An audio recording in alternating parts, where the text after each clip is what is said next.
Around the outside goes the Audi R8. Look how much Miller's caught back into play. Exactly. Miller's still start trouble. He's left on second and change.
Does he have it? Medeiros is going to get it. They're going to toss it.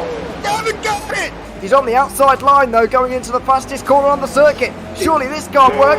Dominic Ligner has got a sensational run outside line now though for the heavy braking zone. Around the outside goes the Audi R8. Look how much Miller's caught back into play. Exactly. Miller's still start trouble. He's left on second and change. All of a sudden Miller's back in play. Can Barry do it? Big Barry's going to do it. Big Barry!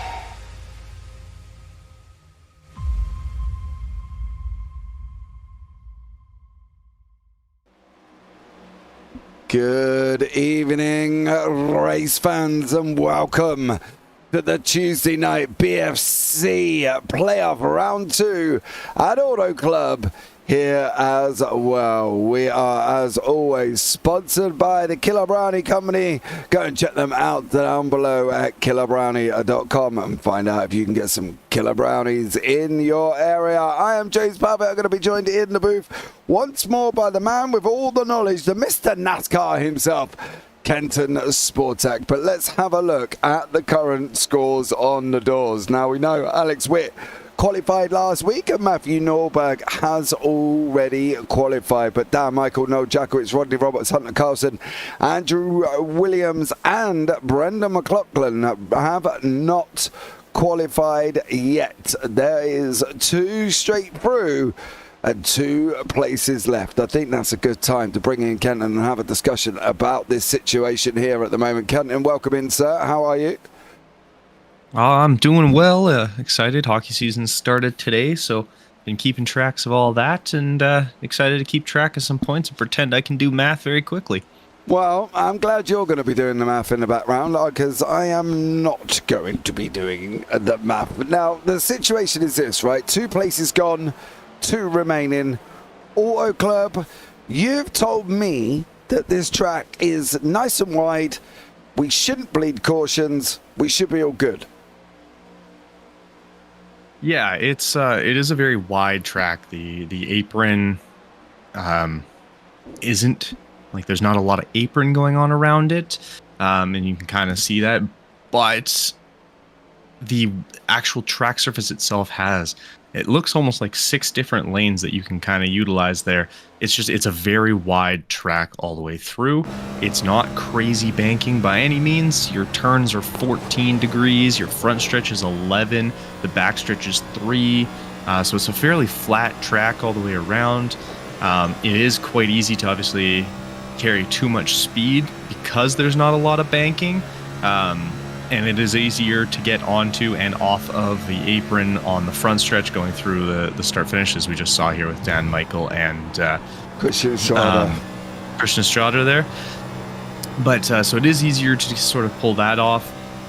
but because you don't have as much banking, it is easier to slide up and kind of make some contact with the wall, unless you're Dan Michael just making fun and having some fun weaving all over the place. But it does lean itself to a little bit more in terms of versatility of lines. When you're at places like Daytona or Talladega, you're top, bottom, that's it. Like maybe a third lane if you're getting real spicy, but for the most part, it's the top lane or the bottom lane. With where we were last week sorry, Dawn completely lost Dover. where we were last week. Dover, right? I was like, it became very one lane. You're going very down to the line. You might try and go a little high if you're trying to save tires, but for the most part, you're sticking to a one line, maybe a second one. Here, there's 4 or 5 almost lanes you can take, depending on what you're trying to do. If you're really trying to push the pace, you can stay lower going into and out of corners. If you're trying to really conserve tires, staying up higher. If you want to kind of get a good blend of a little bit of both, not doing really one of either, you can sort of sit in the middle. You can enter late and exit early. You can exit early and enter early and exit later on with more speed. So there's so many different options on this track because of the way it's laid out, that it allows for people to be more spread out while still being closer together so you reduce the chances of people constantly making contact and door banging and things like that. And it usually allows for a little less issues when it comes to yellow flags. Usually. Okay, so what do we think the situation will be here then? Because we've been to racetracks where we've leaked cautions quite rapidly, I think, and some of them across the season have been caution filled, should we say? Maybe. I think that's probably might be the easiest thing to say, but do we really believe that Auto Club will be the same? Do we think that because of the way the nature of the track, because of the wideness of the circuit, because of the there's options on lines, do we feel that I don't want to say we'll get away with it maybe, but do we feel that there's more chance of a less kind of caution-filled evening? Yeah, there's a little higher chance of less problems, just because of the width, and you can see there with Calvin Ross, like there's 5 lanes I think that are just on the corners, let alone the straightaway, especially the backstretch where you do have more space, as it does have a little bit more of an apron there. So you have tons of maneuverability. You don't have to be right inside the car ahead of you, and then at the same time it actually allows for less need to draft, because cars are going to be more spread out. Yes, they might come a little closer together on the straightaways and be more in a single file line, but that's not as detrimental to be left sort of on your own and a little to the outside of the draft, because it's just not going to affect you nearly as much as it would at obviously some of the more draft heavy locations. So it makes things a little easier, and I'm sure Armin will be very happy not having to pull out his hair a little bit more if we do manage to keep it fairly green.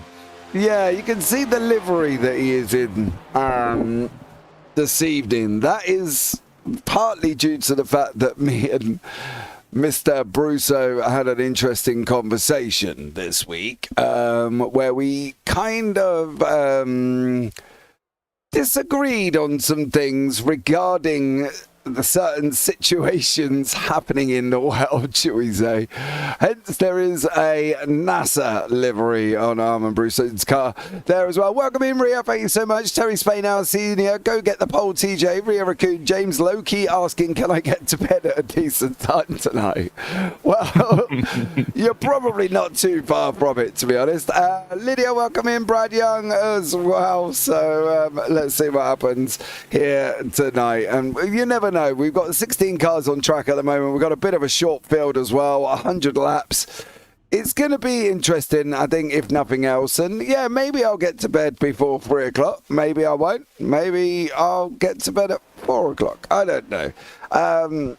But let's see what happens here, at Auto Club. It's what we would probably more traditionally associate with kind of an oval circuit, 2 mile in length, nice D-shaped wide oval for these drivers to be able to deal with and hopefully not have so many incidents. But let's bring you up the grid of the 16 strong field. Dan Michael was on pole, Alex Witt second, Andrew Williams third, Noel Jackowitz fourth, Norberg fifth, Strada in sixth, Rodney Roberts seventh, and Brandon McLaughlin in eighth, Anthony Radel ninth, Calvin Ross 10th, Seb Pegg down in 11th with Hunter Carlson in 12th. Rob Sizemore, Armor Brusso, TJ Spainhour, and I think Jordan Malcolm has just popped in right at the end here as well to give us a 16-car grid for tonight's race at Auto Club.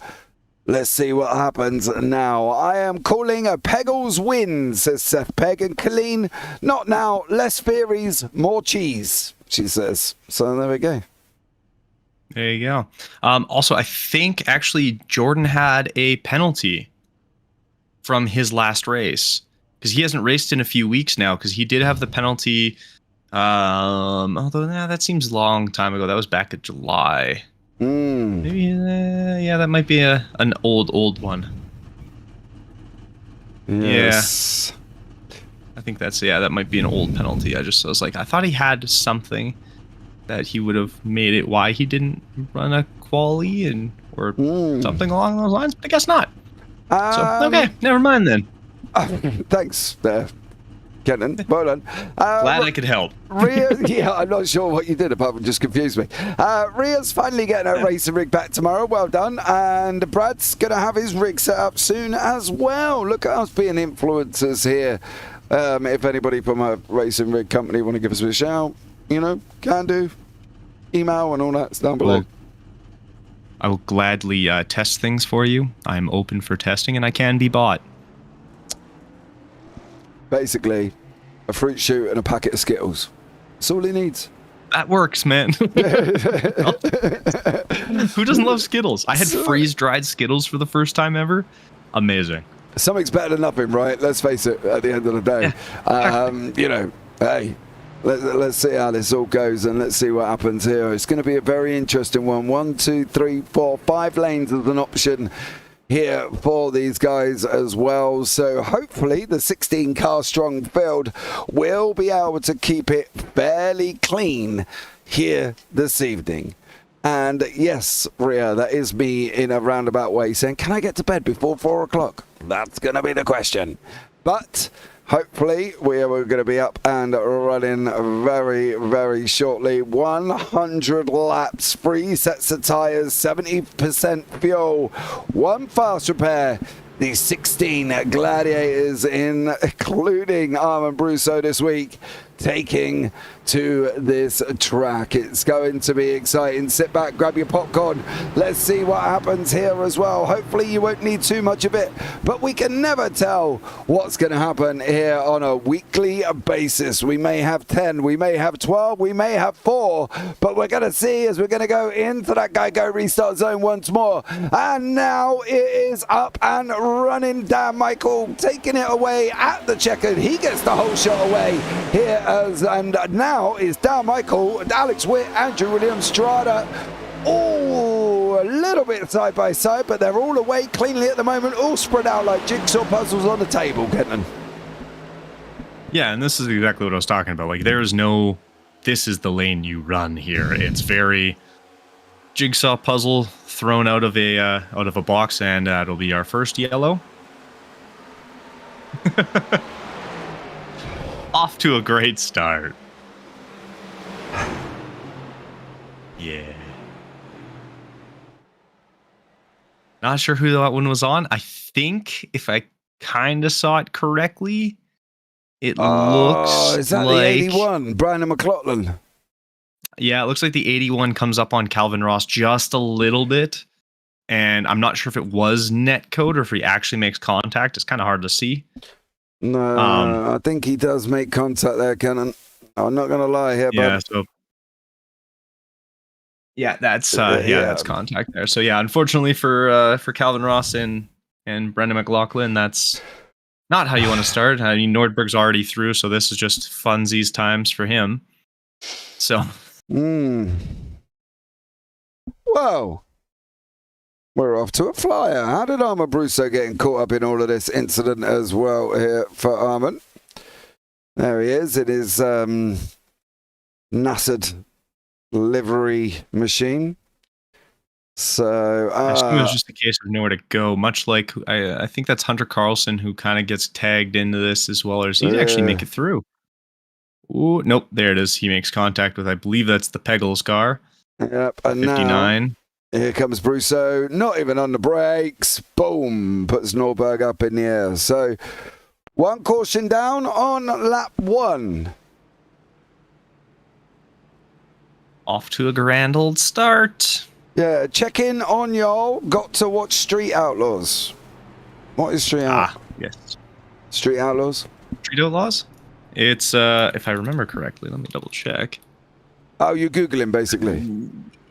I am now. I knew it was a TV show, but I'm trying to remember what it's actually about. Yeah, street racing in the States.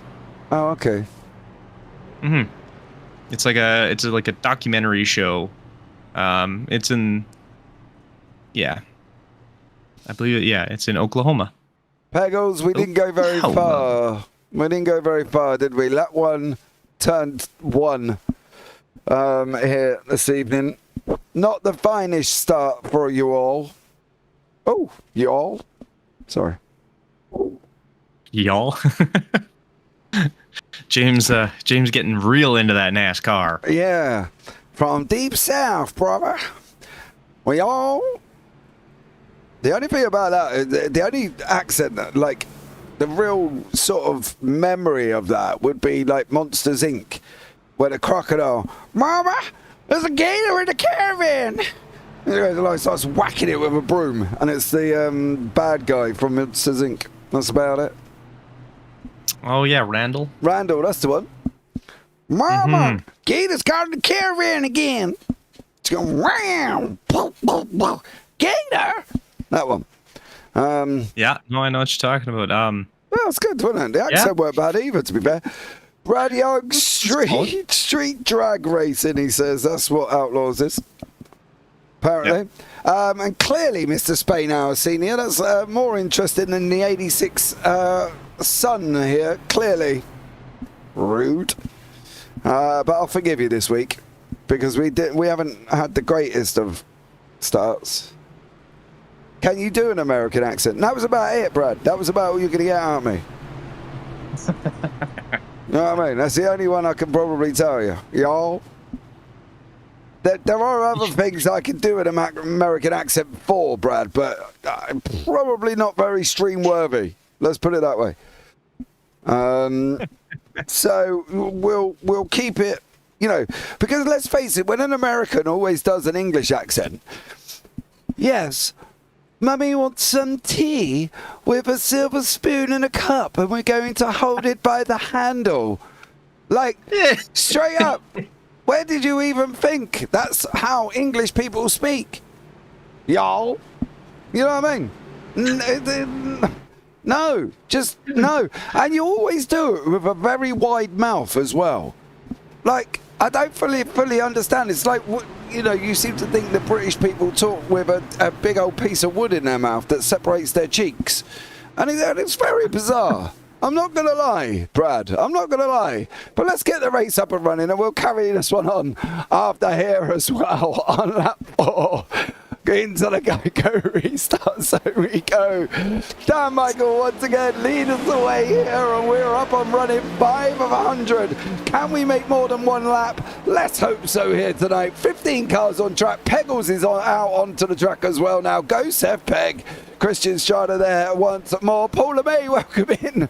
I'm not quite sure why you're awake there, dude. But anyway, welcome in, Paul. Hope you're having a fabulous evening here once more. Dan Williams, Dan Michael and Andrew Williams neck and neck at the moment. Williams is just watching that lower line. He's just gone underneath. Alex Witt sitting at the back there. Doesn't really need to push a lot, Witt, this week, does he? No, you can kind of coast it in and you know, sort of just play it easy, play it calm. Sorry, Brett. Cheerio. Would you like a spot of tea, Governor? Pip, pip, cheerio. I don't know. It's almost like you can just imagine people sticking their fingers in the mouth at the same time of saying it. Pip, pip, cheerio. No, we don't. I don't know why, but I just envisioned a monocle and a top hat right there. Yeah, with a duck's head walking stick or something. Anyway, back to the racing. Christian Strada looking at going under I'm going to tear up laughing at all this. under the underside of Alex Witt there. David Witt's really going to fight that one as much as he really does need to. Dan Michael and Andrew Williams literally leaning on each other all the way on the entry into one. They're a little bit side by side, a little bit door banging currently at the moment here once more. Now it's Michael in that 25, separates from the 34. Williams looks up, goes up and almost gives him a squeeze, but here comes Alex Witt with that run and straight away. Oh, there's contact with Williams. Is he going to... Keep it. He's going to save it. No. Jack Witz almost gets collected, but he is going to save it. Why come directly out into the middle of the... I was going to say middle of the street then, but back into the middle of the racetrack. I'm a little bit confused. Not going to lie. Here once more as well. Yeah, I mean it's not the smoothest re-entry, but he kept it out, didn't take anyone out, and I mean that's good. That's what you want. Not the smoothest re-entry. What is he, a NASA? Not the smoothest. What is he, a NASA spaceship coming straight out of Hollywood, is he? Oh my God. Straight away with the smoothest re-entry ever. Yes, I bet he is. Anyways, back on to racing and not space travel. Yeah, not really what you want to do. Trying to get yourself back onto the racing surface there, but obviously a long race. We still have 90-ish, almost 90, about 90 laps to go here. Yeah, 101. Sorry, 91. Yeah, but yeah, 901. We got a long day ahead of us. Hope you're. By 4 a.m. you meant 4 a.m. tomorrow, right? You do realize that we're actually going backwards, right, on the lap counter. We're not actually going up. Like, we're not going like 100, 101. It's like 100, 99, 98, 97. Just pointing that out. That's lame. Like, I figured endurance racing, NASCAR. That's fun. Endurance NASCAR racing. Yeah. Okay, well, you let me know. We'll do Le Mans. Just for you. You let me know how you get on with that, and you'll have a solo broadcast from Kenton from about 3 o'clock onwards. Here, once more, I'll just leave my computer on and you crack on. Rodney Roberts it's battling away with Strada. Then we got Alex Witt and Dan Michael. Now, do you know, right, and I'm sure this is never going to happen, and I'm sure it's not even something that Alex Witt has thought about here, but he doesn't really need to do a lot to Dan Michael to stop him qualifying. Do you get where I'm going with that? You know what I mean? It just... Didn't we, during our conversation with him after winning yesterday, he was saying... I don't know, but he won last week, not yesterday. Yeah, yesterday, last week, same thing, really. Oh, okay, yeah, just 7 days in the middle, but never mind, we won't worry about them. Only 6 days. Plus the day you're on. The day's not over yet. Anyway. But more so, his comment was that the only driver he would let actually win is Dan Michael. So in reality, if Witt, and Michael want to work together and push themselves up to the front, create a little bit of a gap, and get Dan Michael into the finals, it's 100% something that would be successful. And we've seen how deciding to not get your a teammate into the finals has hindered certain drivers, as we can see. Rattle my cage, Williams, basically. Yeah, exactly. But you can see Williams down in 10th position, and that's not going to help him, because I know we do have a fairly close field fighting for those final 2 spots, and it's one of those things where if he wants to make it and help his teammate, why not? At this point, like, Alex Witt loses or gains nothing winning this race. So why not just kind of help your teammate in a little bit, and you can kind of go from there. Because if I remember correctly, I think it's the last 2 positions are right now held by Dan Michael and Noel Jakowitz. So you've got Rodney Roberts is 2 points back of Jakowitz, and Carlson is 3 points back. Brandon McLaughlin and Andrew Williams are both have a shot, but they are an outside shot at this point because they are about 7 points out, tied for 7 points out. So a little harder for them to get in because they would have to finish ahead of everybody, and by a significant amount. So it's still possible, a little harder, or they have to win. Whereas for Dan Michael and Noel Jakowitz, finishing at this point ahead of everybody else and in positions, that's all you have to do. Like, McLaughlin's doing a great job right now. The problem for him is Rodney Roberts is ahead of him in points and would finish ahead of him. Jakowitz just needs to finish behind Michael and ahead of or within 2 positions of Rodney Roberts. Okay. As long as he's within 2 positions, he would be at least tied, and I think he would have most likely have a chance at the tiebreaker. It'd be kind of coming down to that. So we'll have to see, but it makes it a lot harder. So if you're able to help Dan Michael and just keep him up near the front, keep him ahead of McLaughlin and Roberts and everybody, then he's got a good shot of making it through. Well, there you go, guys. That was Kenton's analogy on the situation. We'll ask him for an update on scores a little bit. Give him another 10 laps or so and see what he can come up with here as well, because I can guarantee you're probably not going to get the same response that you just had then. So we will find out how we're doing on the scores on the doors with all the drivers into the playoffs currently at this moment in time. But it is going to be an interesting one between these guys as well. Michael McLaughlin Roberts. Spain was in there. Calvin Ross just going clunks the wall there. Andrew Williams still is trying to get onto the back. He needs to start moving forward here as well. Otherwise, the main talking point will what be happening to races that go in Vegas. That will become the point if Andrew Williams doesn't make that top 4, because I can tell you now that point, that changing point, that discussion point that we had was one that caused a little bit of a drama. Terry Spain, are you all making fun of me? No, not today. Not today, sir, I promise. Anyway, there you go. That was about the best of American accent you're gonna get out of me, not gonna lie. So, I think Kenton's, I don't know if he's still laughing or not, to be honest. I don't even know if he's still here. I'm still here. I was just I had a little chuckle at your Americanism. My Americanism? Your Americanisms, yeah. Americanism. Amazingly, that's not something I get told. I don't get asked if I'm American very often. I think it's because of my overusage of A, but we'll figure that out. No, I've got American friends, and I always used to end up having a discussion about the word y'all. And, they used to go, how are you all? I'm like, you all. Sorry? You all. Yeah, y'all. It's just me. No, you all. Not y'all. It's you all. It's 2 words. Y'all isn't in the dictionary. You all is in the dictionary. And he used to hate it as well. And one of the other things I did that really just annoyed him for the fun, just because I could, is called American football, American rugby. And he didn't like that much either.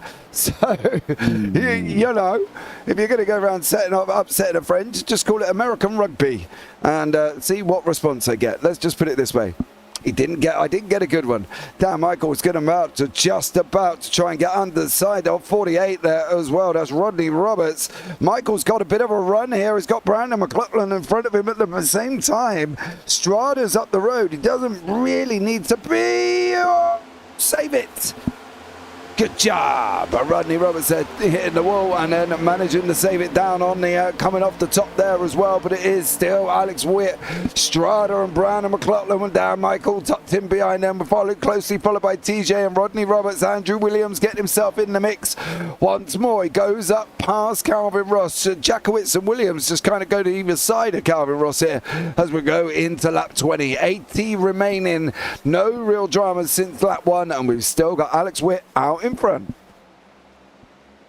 Yeah, and I mean, Alex Witt's, driving smooth. He doesn't really have to do anything, just stay out of trouble a little bit. Brendan McLaughlin's doing what he can.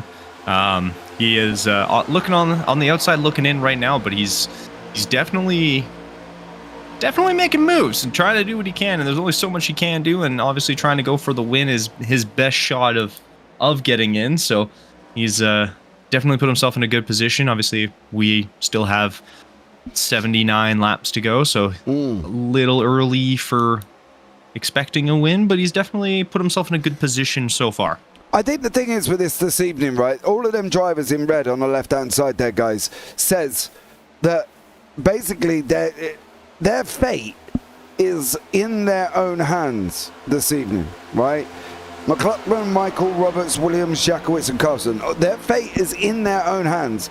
It will only get decided by their own driving ability, their own passion to go and want to take the win. You know, that I want to qualify, so I need to qualify, so I'm going to go and qualify. That positiveness, that positive thinking, that aspirations that they want to be there at Homestead, produce it, being in that final four, giving themselves a shot. And one of the things that Brandon McLaughlin has done is he's giving himself a shot. He's gone out, he's opened up a bit of a gap over Dan Michael.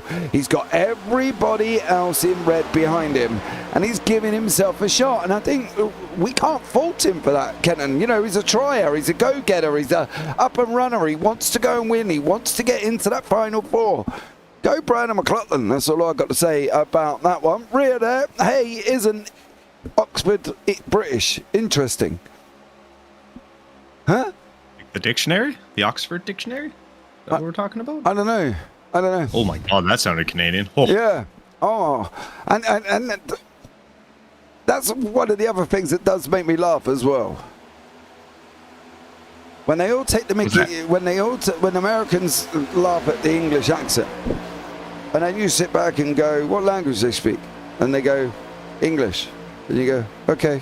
And then you just wander off. And that's it. That's the end. That's the end of the argument. There's nothing else to say. So there we go. Yep. But McLaughlin, Strada, Michael, Roberts, Williams banning out here as well. Rodney Roberts trying to give himself a shot. Jackowitz, Norberg, Spainauer. Well, for Jackowitz's point of view, he needs to clear Norberg straight out the back first. Norberg's already in that final four. He needs to go and give Williams some grief. He needs to go and give Roberts. He needs to go and give Michael. He's got to try and get out. Oh, they're going to split 3 wide. Plenty of room, boys. Plenty of room. There we go. Oh, yeah. You know, so I think at the end of the day, you've just got to drive. You've got to put your head down and you've got to go, right? You've got to go and just give yourself a shot. You've got to be in it to win it. You know, and Rodney Roberts has jumped into the pits on lap 25 here, Kenton. Seems a little early with these cars. I know they're not full gas and everything, but I believe they have 70%, so that does seem a little early unless he's made contact with the wall and kind of knocked a tire out a little bit, and that's caused an issue for him, in which case then, I understand that. But hopefully he's able to get out and get her going. I don't think, although he might be getting lapped right away here, as I see the one closing in on the 15. It looks like he's gonna get he's gonna get engulfed very quickly there, so he will end up a lap down, but obviously hopefully be able to get that back, because he's still fighting, he's still in there, but that's not going to help being a lap down now. Yeah, definitely not for Roberts. He's got to rely on everybody else around the top 4, top 5 to cause something. Witt has now got Roberts, he's literally in Roberts' rear end there. Roberts just about opening up the gap. He's just about pulling away enough here from Alex Witt, I think, not to cause Witt any problems. McLaughlin's going to have a go at Witt, and to be honest, he might as well give it a good old go. Sizemore top 10, I see you, says Word Wizard. I do love the acronym on the name there. I did manage to crack it, though, straight away. Obviously, now it's normal because language evolves, but I read somewhere that it wasn't the norm for a while. Well, I've done some digging on the wall on the word y'all, And according to the Oxford English Dictionary, the word first appeared in print in 1856, and all of its examples are sources connected to the American South.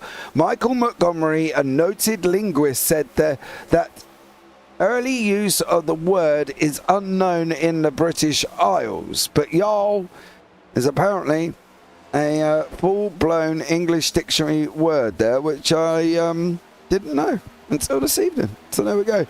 28 laps of 100. Rodney Roberts is in. Hunter Carson's coming. He's in as well here, Kenton. Are we not looking at the fuel situation? Are we thinking that it might be a little bit early, but possibly could be directly on schedule?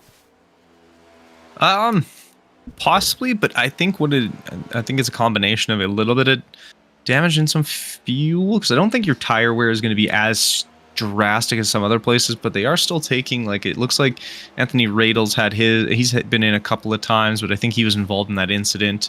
Matthew Norberg's been in a couple times, but again, he was in that incident as well. For people who have been in once, it's Jordan Malcolm has been in once, but he had a long pit stop. It was about 27 seconds, so I think that was a damage. And then it looks like Rod Sizemore came in as well there, but his was about 5 seconds, so that looks like a fuel splash and dash and then keep going. So I'm not sure if the game plan for some people was to try and do it now a little early, get a little extra fuel in quick, and then be able to sort of, make it all the way to lap 40, or if they were concerned they weren't going to make it and have to pit beforehand, and they're just trying to do it early so that when they come in for that. But I guess we'll see how this all ends up playing out for some of these guys. Yeah, absolutely. Whit, Michael Strada, McLaughlin, Williams, Norbert, Jackowitz, Rodney, Roberts and Carlson, they're both for lap. Don't do that. Don't do that, Rodney Roberts. If yeah, you that was a little was sketchy for a second. Yeah, if you was to put Whit into the wall, well, A, obviously appreciate Whit's already qualified, and B, I can guarantee you are not going to be the most popular person in the world ever.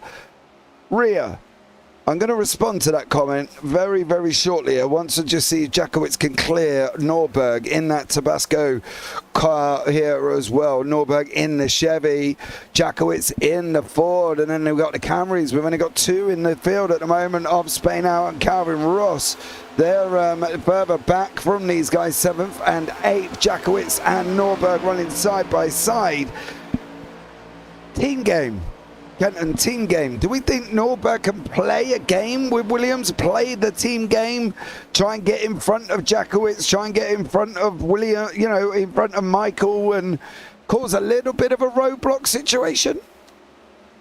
I mean, it's entirely possible, and I'm sure he's going to be hoping to try and help out as best he can. I know coming into this, like right now, as it stands after qualifying with Dan Michael getting on pole, that's 3 points, so he's up to 2050. I've been keeping track from the start this time instead of late. Good job. And then Williams, he was 3rd, so he'll get 1 point there, so he's up to 34. So he's only 6 points back of Jackowitz. Right now, as it stands, he's gonna get, I believe that's what 10, 9, 8. Oh, as he hops up to this, so now he's actually gonna get a few as Whit has come into the pits. So these guys are going to be hoping to try and make it last, because then that was kind of what I was thinking.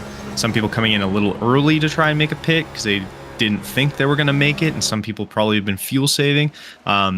Williams being up at the front here, this will actually help him quite a bit, because he'll get 9 points for finishing in P2 at the stage break. So if he can make it the next 6 laps staying in where he is, that'll help him quite significantly. The downside being Noel Jackowitz there. He's also going to get, I believe that's 7 points. So he'll bring in a couple extra points, but he'll still be a little further back. So it's definitely going to be all about making as much of a gain as you can over the next half as well, and not kind of getting tied up with too many issues throughout the rest of it. Noel's starting to lose tires, as Rhea said, and yes, you can. A few of these cars you can see are starting to get a little slide happy. Yeah, I think that's it. He's called it a day on that one. What's going to happen with Williams and Norberg here? How are they going to play this now? These two are teammates, of course. Nick Stockner. Well, we won't go into too much, but he got handed a penalty, Kenton, didn't he? And resulted in a ban, didn't it? For Suspension. Suspension, sorry. Same difference. Not only for this race, but also for the next race as well. Yeah, so he will unfortunately not be involved in the next couple of races for himself. And then we'll see how everything plays out afterwards. It looks like Williams is going to be coming in now. So unfortunately, some of these guys are not quite able to make it all the way through to lap 40 here. I don't think they were expecting as many green flags or green flag laps as we ended up getting based on that first one. So we'll see how this all ends up playing out now, because this could get very interesting over the next couple, as it looks like Williams is going to be coming out in about P3 still. No, so he will be holding a... No, oh, sorry, no, he just got in. I thought he was actually in. No, he's only just stopped there as well. He's only just stopped his Williams, so I wouldn't be surprised if he comes out round about 5 or 6. Give or take, past Radel, past Witt. Michael's going to go past him as well. Jakowitz, if Jakowitz goes past him, that is going to be getting by him too. Yeah, it's going to be a little bit of a disaster for Andrew Williams there as well. That pit stop did not help him, put him in 6th place. But the battle is on at the 5, 6, 7, 8, 10 and 14 position currently with these championship runners and riders. Colleen, I need a new set of tyres for my actual car. Not looking forward to the build. No, I don't like it either. I've upgraded my car, and unfortunately my tyre bill has almost gone to double the amount it was before. So I don't like it either, Colleen. I feel sorry for you there. I'm well with you. If you want help starting up a GoFundMe, I'll get Kenton involved, and Kenton can donate. He's fine. He's rich. He's all gravy. He's Canadian. They've got to be, right? Because I've heard they're as, they're not fourth running. We're going to the bar first, should we say, Colleen? Yeah, I already have 2 sets of tires. I got my summers and my winters. Both are fairly new, so I just need them to last one more year before I move to Germany, and then there we go. Why winters? I'm not paying for more tires. Why winters? Yeah. Do you stick on chains on them? No. It's just built to deal with snow a little bit better. There's just a deeper grooving and better at knocking like water out from underneath and melted snow and stuff like that. Yeah, we definitely need it here. It'll get quite chilly. We'll get our usual cold snap of minus 30 to 35. It's a good time. Super excited for it. Not at all. Whatever you can do, she says, Kenton. So if you want to just PayPal Colleen, whatever y'all can do. Yeah, that'd be ideal. Whatever y'all can do, whatever y'all. There we go, guys, as well. So lap 39 of 100, and we've got Dan Michael here with Noel Jakowitz behind. Jordan Malcolm's out in front, but he's still, he has pitted already. He pitted on lap 2.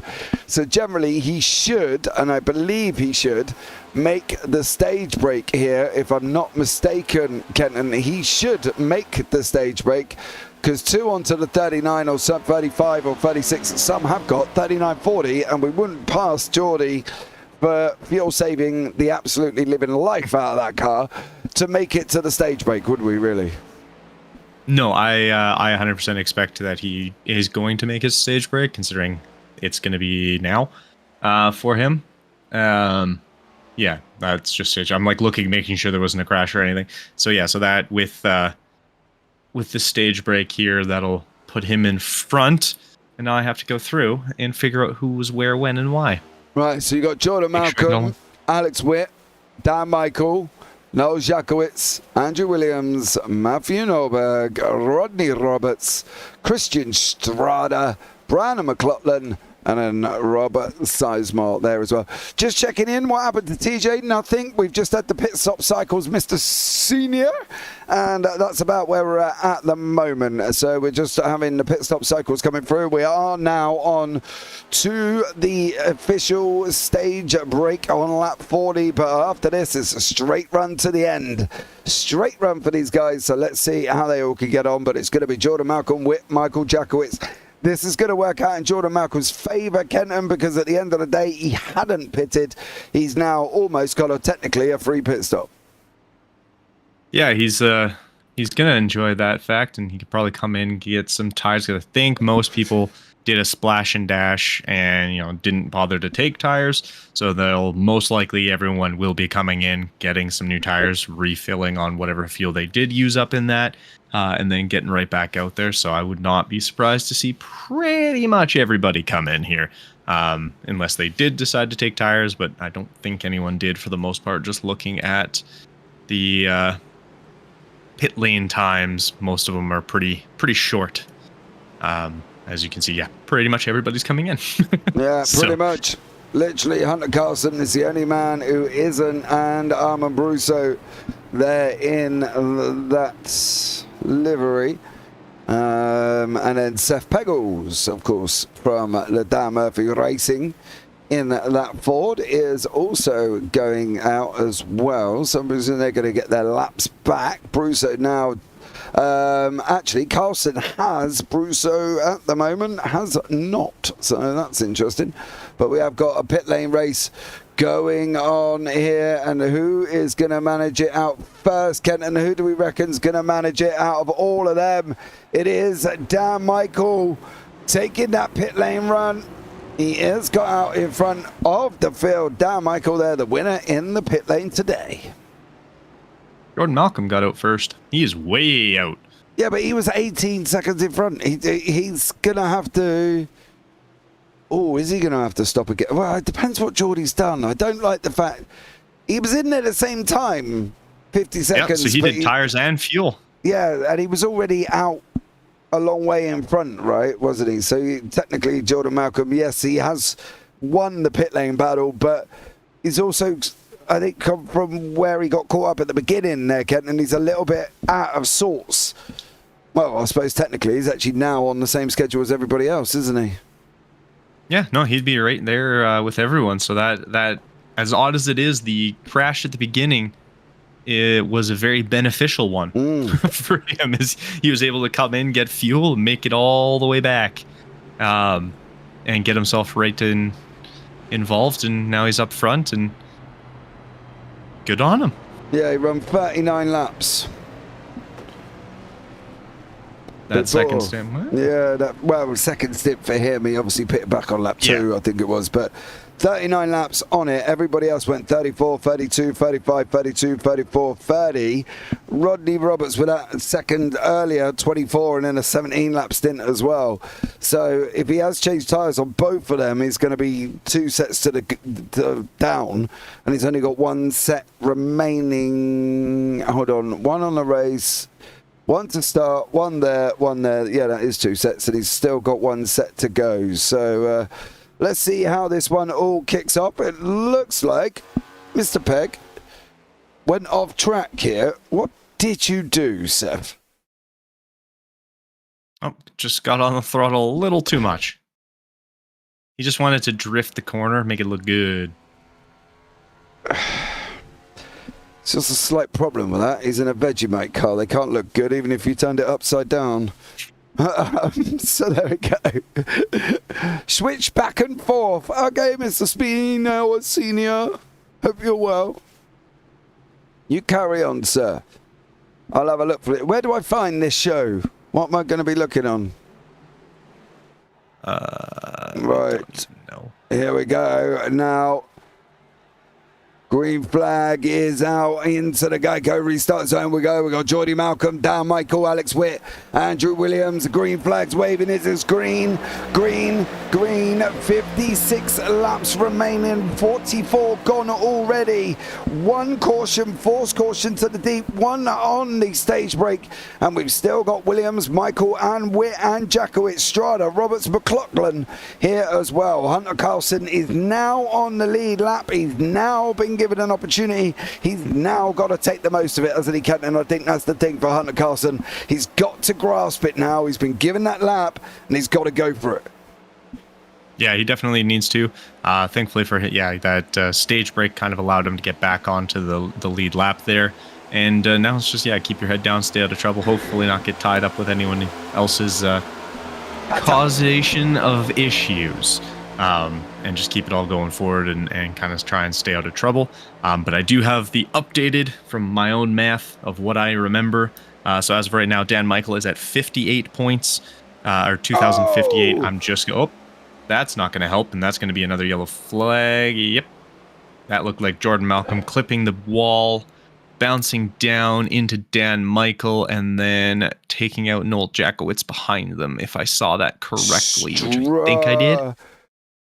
Yes, it was Jackowitz there, Michael, and then Jackowitz comes across into Strada, into Calvin Ross. Nowhere for Ross to go. Straight into the pit lane here as well. Brandon McLaughlin, Rodney Roberts. No. Rodney Roberts and Brandon McLaughlin doing not ideal. No, not ideal. That will add some interesting things that can happen now. But yeah, sorry. So Dan Michaels at 2058, Noel Jackowitz at 2047, Rodney Roberts at 2043, Hunter Carlson at 2037, McLaughlin's at 2034, and Williams at 2040. So Williams is in actually not terrible spot. He needs, I believe it's 8 points more than Jackowitz. So oddly enough, that probably actually might help, unfortunately for Noel Jackowitz, but this is all going to come down to some very interesting ending here now. Stay tuned there as well on the Discovery Channel, says Mr. Spain Alcina. Thank you very much. So there you go. Discovery Channel, apparently. Ooh. Yeah, There you go. They have everything.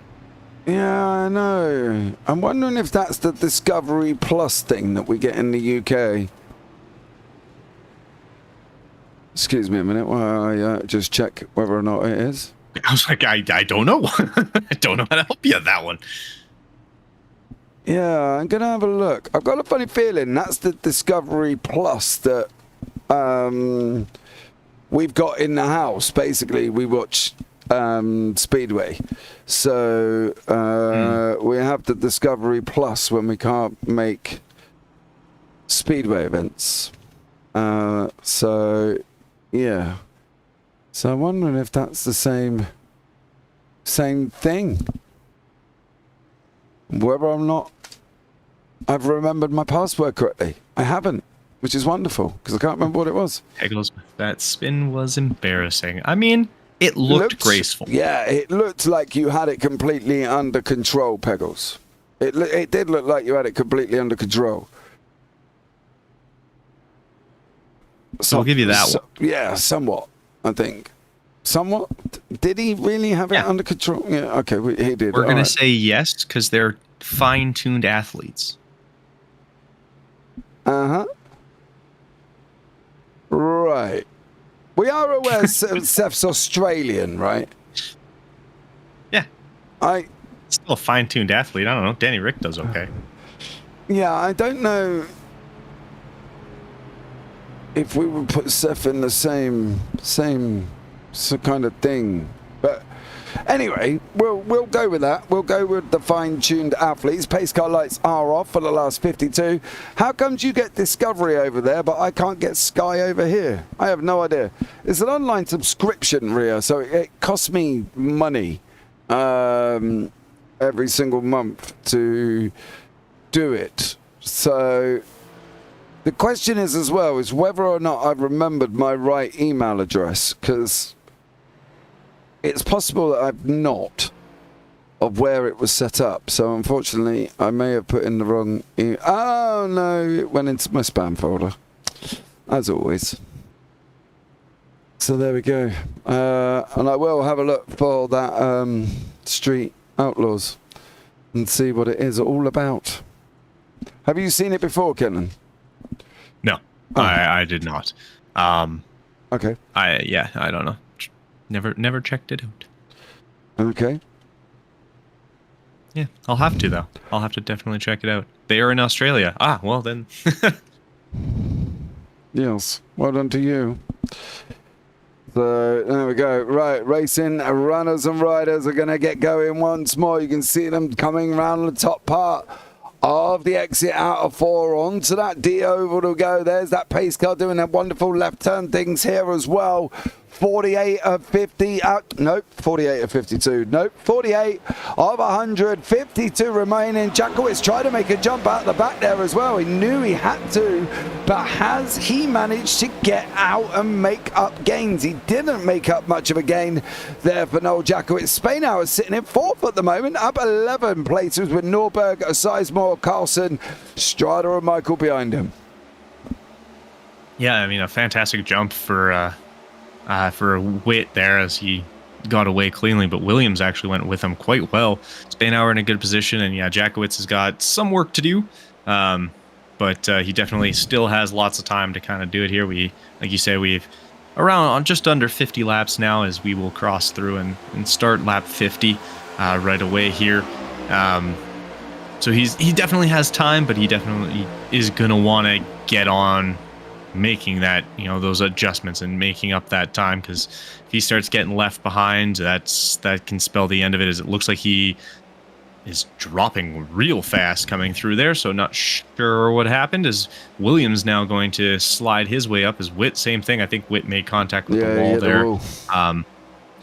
So he's going to have to kind of shimmy his way back in front as well, as that's great for Williams, as he's got himself into a good position now as well, and Dan Michael needs to do what he can to kind of stay ahead of everybody else. But he's put himself in a good spot to be able to do that. So we'll see how this keeps playing out, and so far it's like watching the drama unfold. Norberg, Witt, Williams, and that's the current state of the top three here, with Michael in fourth. Yes, I can have a look at Street Outlaws on my Discovery, apparently.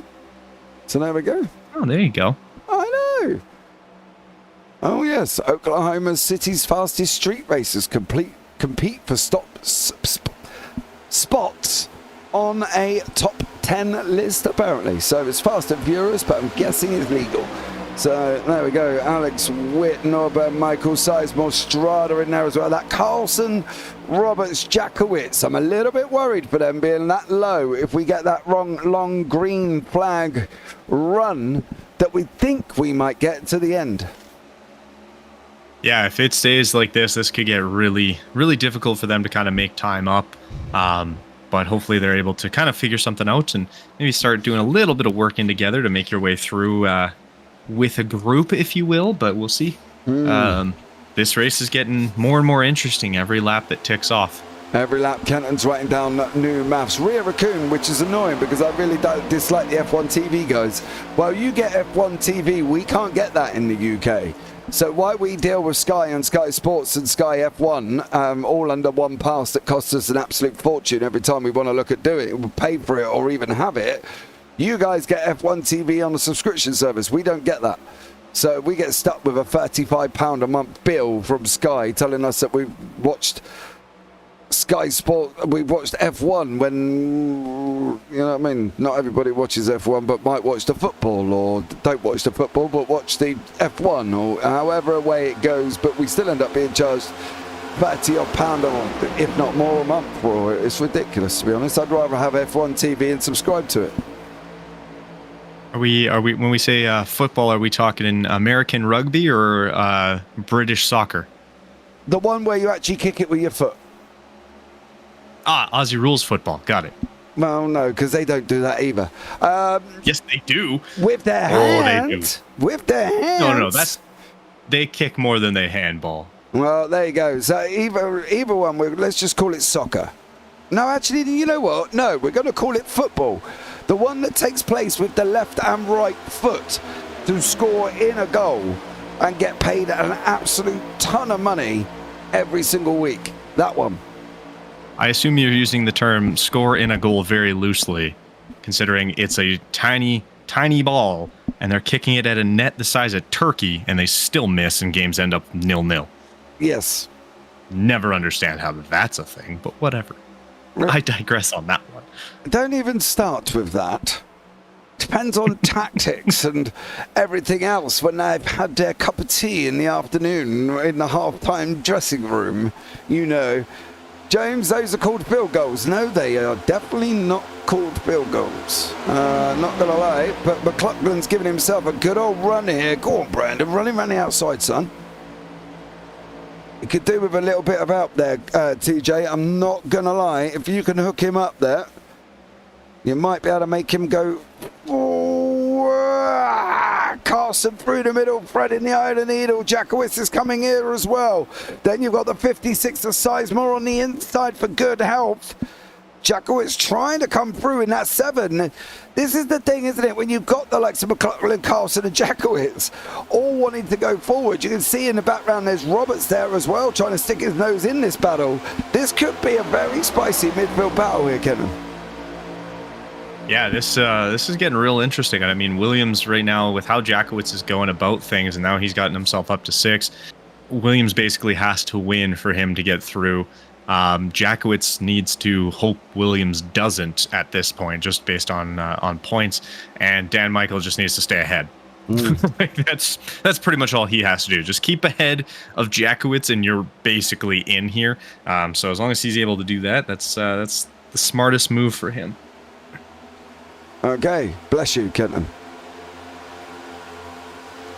Oh, I didn't sneeze. Sorry, I turned my head and I have like a crick in my neck, shoulder area, and I just can't turn very well. And I tried to turn, forgetting about it, and it just caught my word. Ah, okay. Yeah. No dramas. So there we go. Williams. Oh, Michael's running the high line here as well. He's trying to use Alex Witt as best as he possibly can. Williams with the paw print on the front of his car. Oh, where is Williams at the moment on points, Kenton? Williams, he is at, like, not including what's going on race final, because obviously we don't have that. He is at 2,040 points for him. Dan Michael is on 2,058. Oh, Williams needs to take the win then, really, doesn't he? Well, so basically what he needs is, Dan Michael is more than likely through as long as he stays ahead or in the top more or less 5. As long as he stays in kind of the mix, he's got the best shot, considering he is right now 11 points up on the next person, which is Noel Jackowitz. So he's got 2,058. Noel's the closest at 2,047. Right. So more or less Dan Michael is in unless something goes horribly wrong. Knock on wood it doesn't, but barring that, there's a good shot he gets through without even the win. Williams needs either to get the win, or he needs Noel Jackowitz to finish behind him by more than 7 points, which is just 7 positions, because you start at 40 and work their way down. So all the way down, each one is 1 point less. So really, with where Williams is right now, he needs Noel to finish around 11th or lower. So it's not ideal. Williams does need to basically try and go for the win here. Witt getting this big of a gap already is not going to help him. In reality, he kind of wants to work with Dan Michael to try and keep it close to Witt and hope for the best, and hope he's able to kind of snag a win out. Or the other side is obviously kind of hoping Noel has problems, which we did see him having issues with tire degradation throughout that first sort of long stint before he came in for fuel. So who knows, things happen.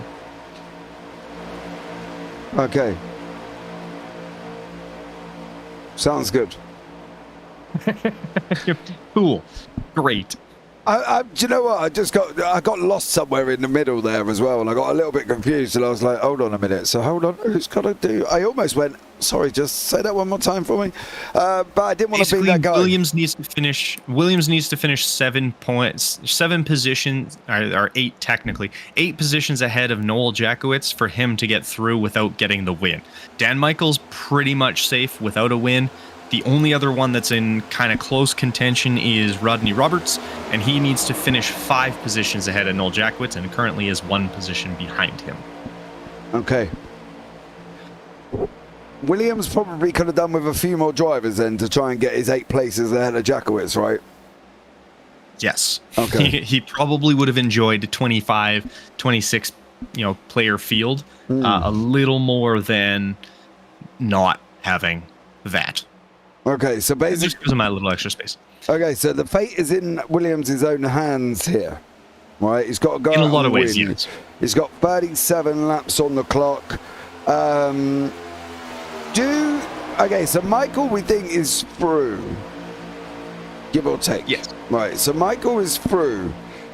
Do you think if Michael knows he's through, I'm not going to say there's love there with Williams, but I'm trying to word this in a way where I don't get myself in trouble.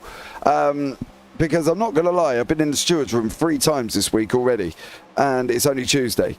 So I'm trying to word it in a way that basically, do we think that Williams, with all the trials and tribulations of Vegas, do you think there might be a little soft spot for Williams out on track for the other drivers?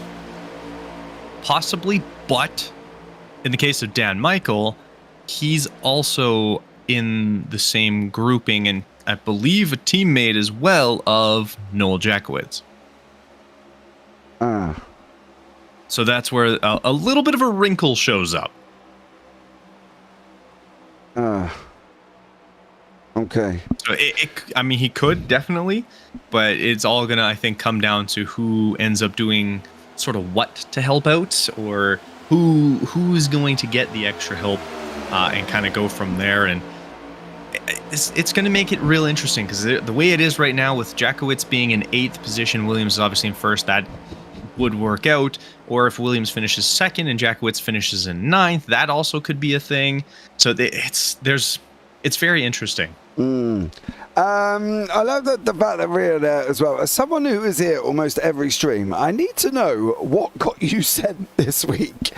Well, the only way I could ever put it, Rhea, is when somebody asked me why I ended up in a steward's booth, is sometimes my mouth might get me in trouble, and sometimes my little bit of my own honesty might also get me in trouble as well. So partly honesty, partly my mouth, and partly sometimes waffling on a little bit longer than I probably should do, but it's hard within that area of what was happening. So yeah, it was a tough one, but I probably at times, majority of my stewards visits are the fact that I probably should think before I speak, Kenton. That's probably the thing. Yeah, who needs the on-deck circle when it comes to thinking? Just let it straight go to batter up. Yeah, see, that's my fault exactly. And then I normally get a message saying, James, I think we need to talk. And I'm like, oh, dearie me. Oh, dearie me. What have I done this time? And then it just generally does turn out that my mouth does end up getting myself in trouble. But there you go. So, you know, what more can we ask for? Straight up honesty, on lap 68, we've got the top 8 are all playoff drivers. We've got Jackowitz. He's part of the Breakfast Club, I believe, isn't he? With Alex Witt. Is Dan Michael? I'm not entirely sure Michael is in that team, you know. I wish people would fill out the SDK Drivers app because that would help me massively, but I don't actually believe they're part of the same team. So I know, okay, so I'm just looking at like their chat groups. Yeah, well, they've always been in there. That's what I mean, but Williams isn't. Right, well, Williams is not in the same team. Yeah, so that's what I mean. Like whereas no, that almost ended squarely. Yeah, he come literally. I don't know. I think Williams just either went to throw a block over Witt there and got himself a little bit hung up there as well. Nick, come on, 34. Welcome in. Thank you so much. Oh, Williams needs to look at doing something. He needs to try. Can he get, that's the thing for Williams, can he get that Chevy tucked up behind now? There you go, good lad. Slot in the middle, that's what I would do, Kenton. And then just take the low line and get back out. Yeah, get back out there as well. Rhea said I've been fine this week. Clearly, she may have missed one while she was in bed.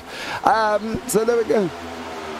I love the fact that the viewers are now telling me how good I've been for the week. I'm not getting myself in trouble. I'm so proud of myself. Oh, Williams.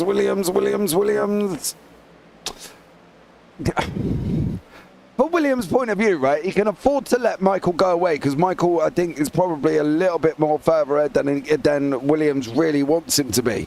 Now, my fear of all of this is the fact of what he's going to do if he can get past these cars and whether or not he's going to be able to stay in front of that right next to us, that Bojangles Ford Mustang of Alex Witt with the Chevy up front of Dan Michael. Don't get me wrong, Williams looks like he's got pace and he's running pace really well round into 1 and 2.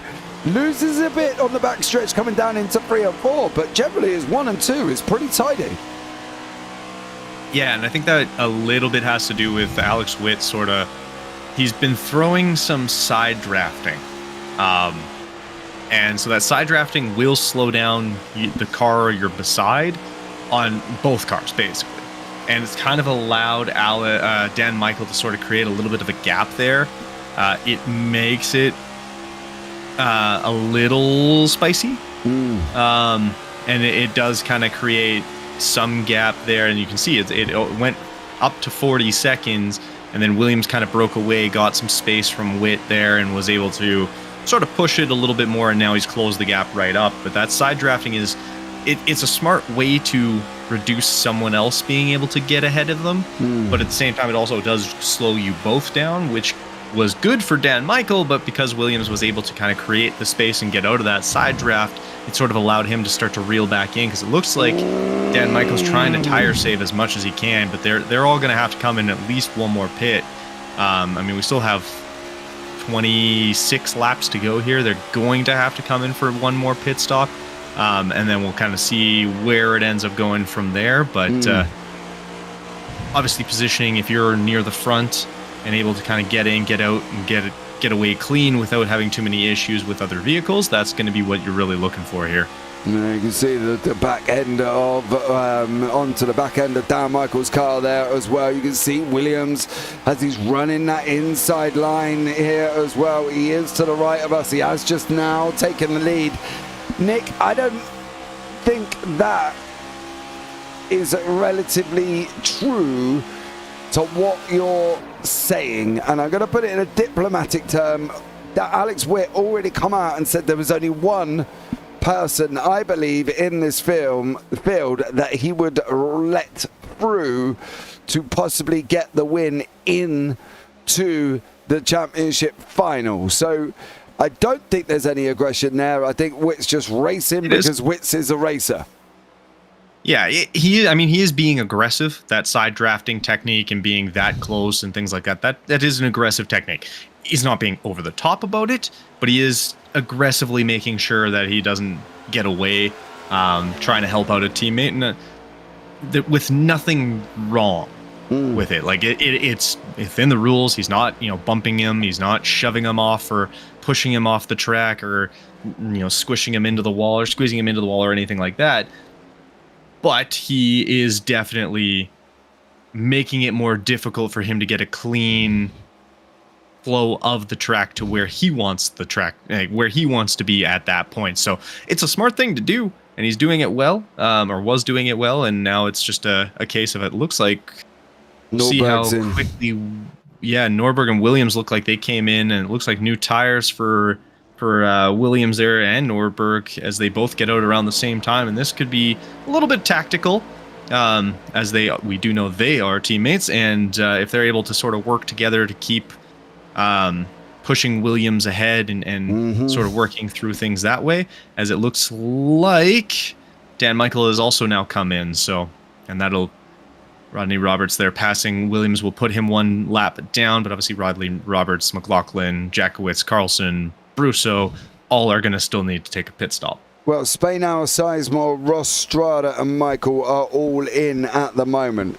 So from Williams' point of view, he needs to kind of get on his bike a little bit and get the shimmy on here, son. And don't mean that in a, get on the bike and start twerking. I mean, get on your bike and put your foot on the pedal, because now you've got to start making up spaces. You've gone past Strada, you've gone past Witt, you've gone past Michael. Now he needs to get back round again for the fact of Jackowitz and also Roberts are just coming into a stop. So Williams has got to go again. You've got to go and go and go and go. And trust me, I'm rooting for you as well. But there are 15 other cars in this grid that are probably not rooting for you there, Andrew Williams. Maybe 14, because Norberg's giving you a good old go as well. So if you're going to make your own fate, you've got to do it yourself here as well, because Norberg is not managing to support as a team player to be able to assist Williams with that final push, is he? And that's the thing for Williams. He's only got Norberg on track this week, and Norberg ain't not really close to helping much at the moment, because at the end of the day, for Norberg, he's already through, but 2 is better than 1, assisting in the final, I should say. But Norberg's not close to be able to give Williams that assistance. In the sense of being able to push him, yes. In the sense that he's right around Dan Michael right now, and that's like Alex Witt is obviously kind of through, so he's not going to be necessarily having to push as hard to get the win. He's obviously not going to just give up. But it does, there's a little bit of a gap there. It's about a second, a little more, second and a half now, between the two, where, Williams has a little bit of space there. And if Norberg's able to kind of sort of do the same thing Witt was doing, that little bit of side drafting, just slow him down, make it a little tougher. Don't give him the whole entire track to be able to like wiggle your way around, do what you want to do. That's going to allow him, again, a little bit more breathing room, because that's all he really needs to do right now. Is if he's able to stick up near the front and hold on and just be smart about it, that's all, it's in his hands at this point. Like now with 21 laps to go, this is on him. Do what you can do and just go. Don't think about, oh, well, I need to do that. No, just go. Keep your head down, drive, be smart. I agree. And it's all on his it's all on his right foot now. Absolutely. I fully agree with you, Kenton. There isn't anything that I would disagree in out of all of that situation. From Williams' point of view, he's just is a solo run. Like we said at the beginning, whatever you're going to take into your own hands into this race, it is physically in your own hands. He's doing what he needs to do. He's got to run the line. He's got to get his foot down. So he needs to make sure he is in. Now, Witt's not slow, Michael's not slow behind him, so they've got to catch up with him here as well. If your pick wasn't the 34 before the race, you didn't do your own work, man's been more than prepared for this race. Mate, I don't doubt that. But you've got 15 other cars and 7 other drivers who are battling away as well. And trust me, we don't know what the schedule of Michael, Roberts, McLaughlin, Jackowitz or Carson's been. They might have been able to get on track every single day of the week. We don't know that. But you've got to look at the fact that Michael is generally, I would have thought, already through. So for Williams, the only person he needs to beat is Roberts, Jackowitz and McLaughlin. But he needs Jackowitz a little bit further back, doesn't he, Kenton? If he's not going to finish in P1, yes. If he's going to finish in P1, obviously, then it just doesn't matter what anyone else finishes at anyway, in which case then Michael needs to ensure he stays well ahead of Jackowitz. Obviously, for Michael to not make it in, he has to pretty much finish at the back of the field. Whereas, for him to get in, he just has to kind of keep it smooth, which is also one of those things that can lay itself to Michael not having to push nearly as much, because he has an easier chance of getting in, whereas someone like Williams, I mean, like you can see like his fastest time being a 4:20 or 40.26. That's quick. He's gone faster than Witt, which usually you don't see around here. And Dan Michael, I mean, he was on pole, so there's a good reason of why he's running a 4:10 or 40:10, because he's just quick. It's actually 40:11, but still, he is just fast. Like, he is a very fast driver, especially on these kind of style of circuits, and we've seen him do that.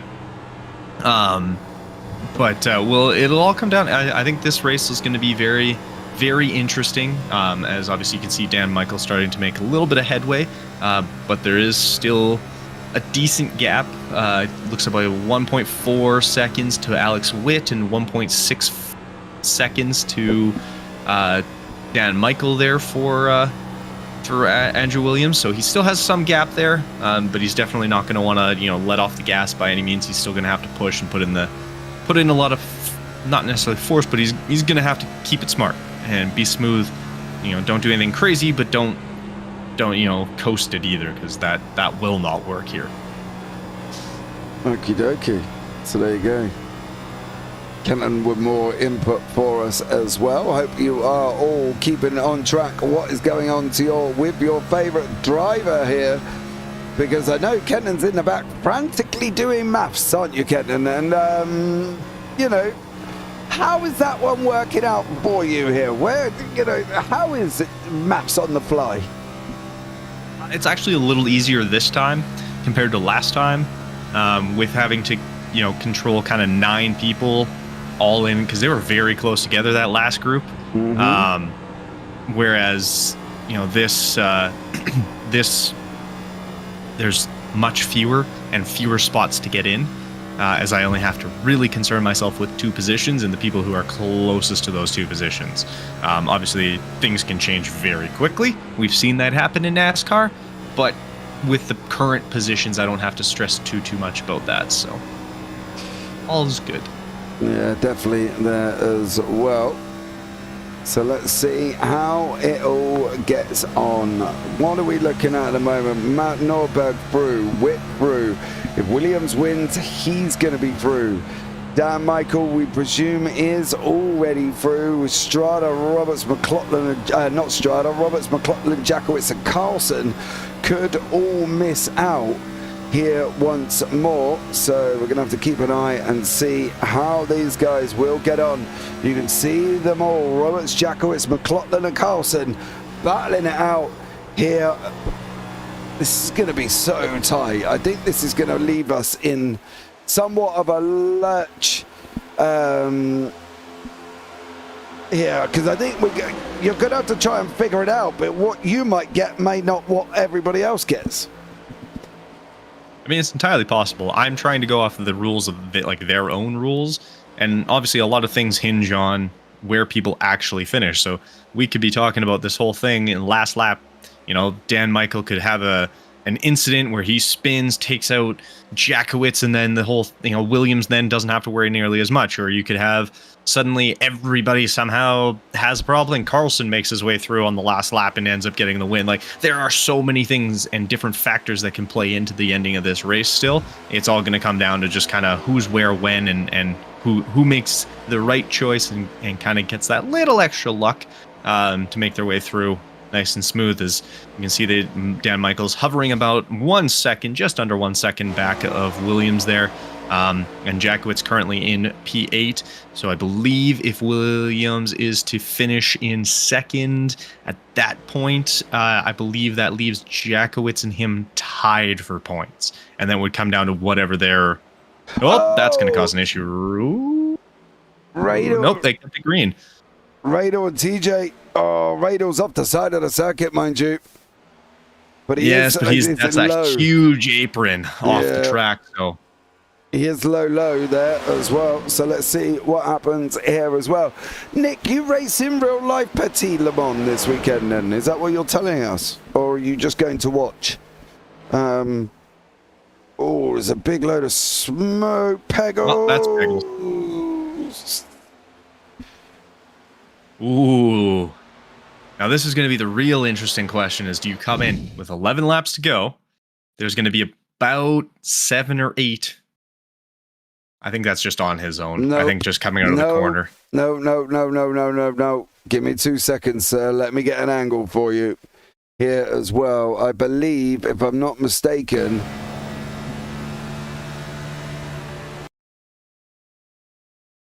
that was not on his own. I've got a funny feeling because Calvin Ross was involved in this as well.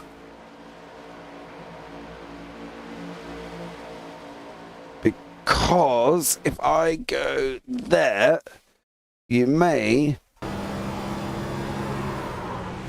I don't think so. Carry It on. was Hold after, on. but...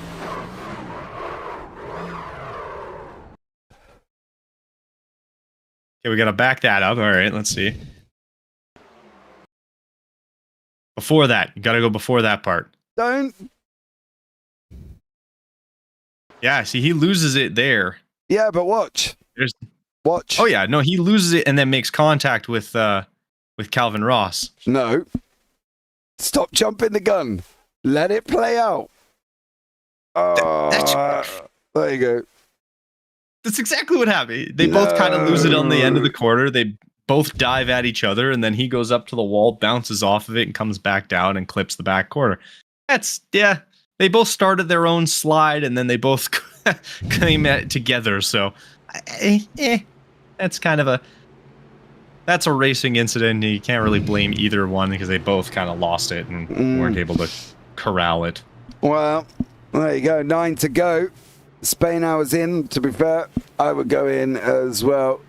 I was going to say, if you're that front group, do you go in, though? Because you're going to come out and there'll be about 7 laps left. Fresh tires would help if you have some, which most of these guys should have one.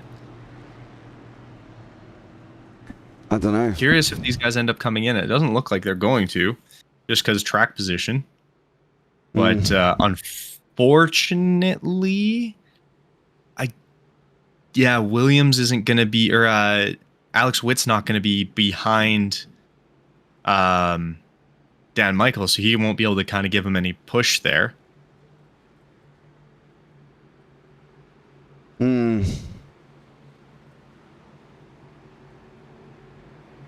Sorry, I'm just reading here as well. I don't think that... I was just trying to see if they would go in, and I don't personally think they would go in. I wouldn't see the benefits of them going in, Kenton. I think that's the thing. Do you? I wouldn't. I mean, you're too close. If this would have happened lap 15, then yes. I probably would have came in then. But yeah. Yeah, I don't... track position is going to be more important. Now, when did... And it's only a 1 lap difference in tires, so it's not going to make a significant change. So it's going to basically be a drag race till the end here. Who's going to win? She's getting spicy. Who's going to win? If Alex Witt would have been in 4th and behind Dan Michael, I would give it a little more to Dan Michael, but I think I'm going to go with Andrew Williams just cuz I think he's got the inside line, which is faster around this track, and even if Dan Michael ends up trying to get down and kind of pushing him down a little bit, he might be able to kind of utilize that little extra speed coming through the corner. So I'm going to go with Williams. Yeah. Sure. Yep. Okay. Well, here we go then. 8 to go. Straight sprint for the end now. There is no holds barred, no holds back. The no hold start right now. It's all about the race to the line with Williams, with Michael, with Norberg, with Roberts, McLaughlin, Jackowitz, Carson is up and running, and we are green. It's final run. Watch, that table's going to go crazy, and I would not be surprised if there is another caution here as well. Williams did what he had to do there, Kenton. He got out in front, and he needed it now. Now Norberg can assist him. There we go. Give him a team love. Norberg should and could, if he can clear Alex Witt here, should be able to make...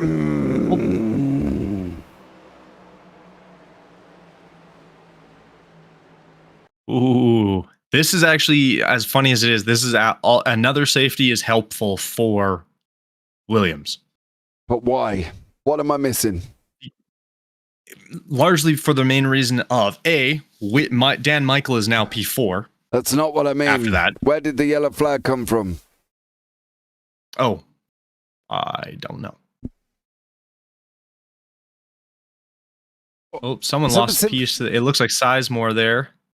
Yeah, something happened to Sizemore, didn't it, I think? It looks like it, yeah, coming off that corner.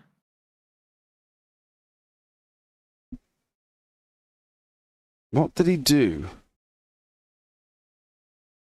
That's the question. What did he do? Oh, he just lost it there. And unfortunately, it looks like he's going to collect Anthony Radel a little bit. Yep, there it is.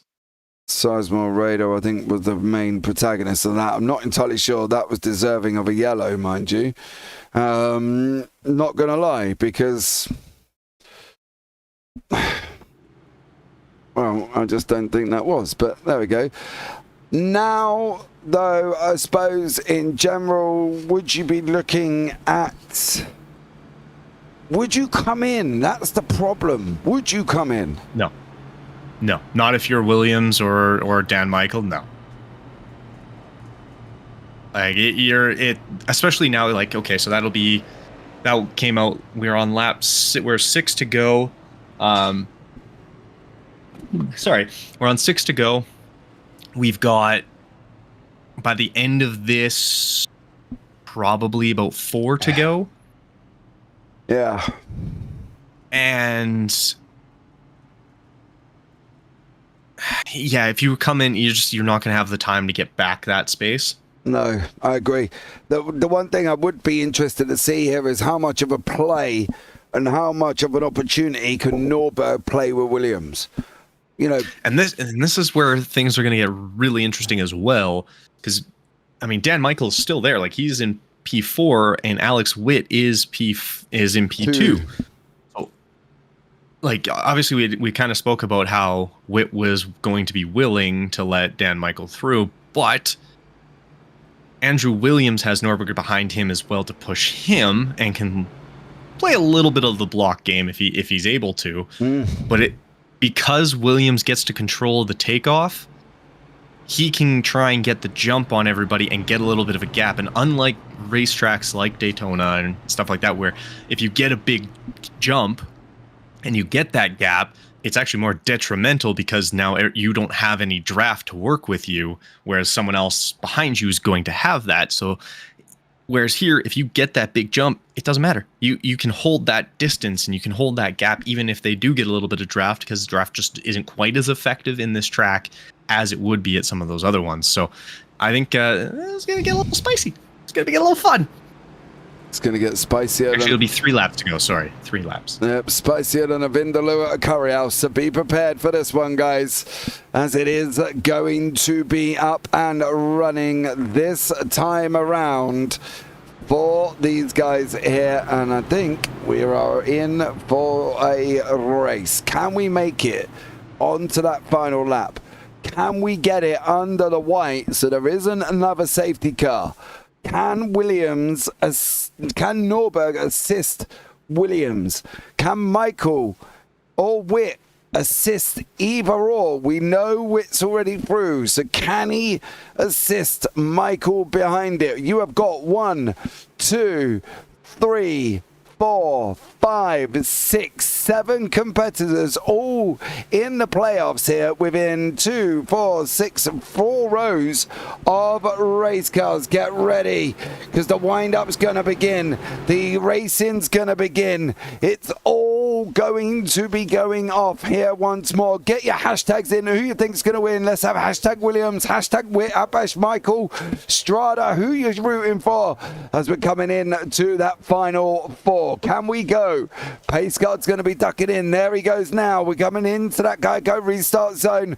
Williams needs to be communicating to Norberg when he's going to go. Norberg needs to assist. He needs to assist. He needs to assist, because otherwise Williams will rue the day away here as well. He did not get into that final. He blocks the top line from Alex Witt. Now they're running too wide. Now they're doing what they should have been doing. Here we go with Witt and Norberg. Norberg's going to try. He's lost out. Oh, Norberg, No! Norberg's lost it. He's lost it. Michael's in there as well. Oh, this just got very interesting. No.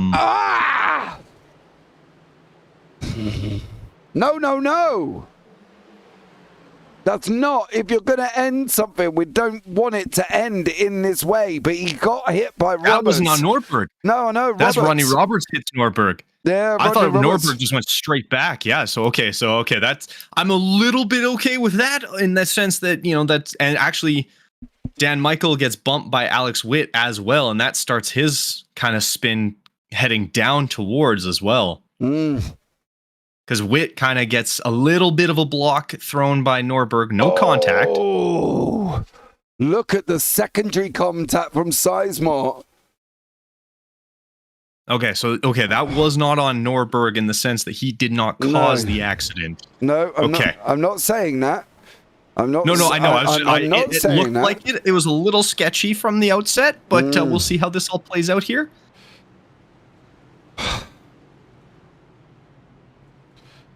Because now that actually does throw something else into the fire. Is Rodney Roberts is in P2.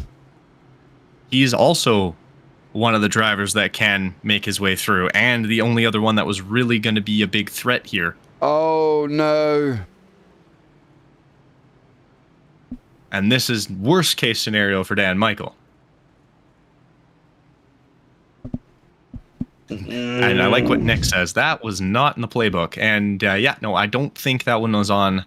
There's not much Norberg could have done there. He kind of got shoved up into a little bit, so... Get that fast repair down, otherwise you are... Oh! And he overshot his pit box. Thankfully, it's under yellow, so he's not too stressed there. This isn't, it wasn't a green flag, so we're good. Okay. Because right now, you've got McLaughlin up there, Rodney Roberts, and Andrew Williams all in the front four. And... Seth Pegg got the lucky dog, so he's happy. Well done, Seth. Proud of you, brother.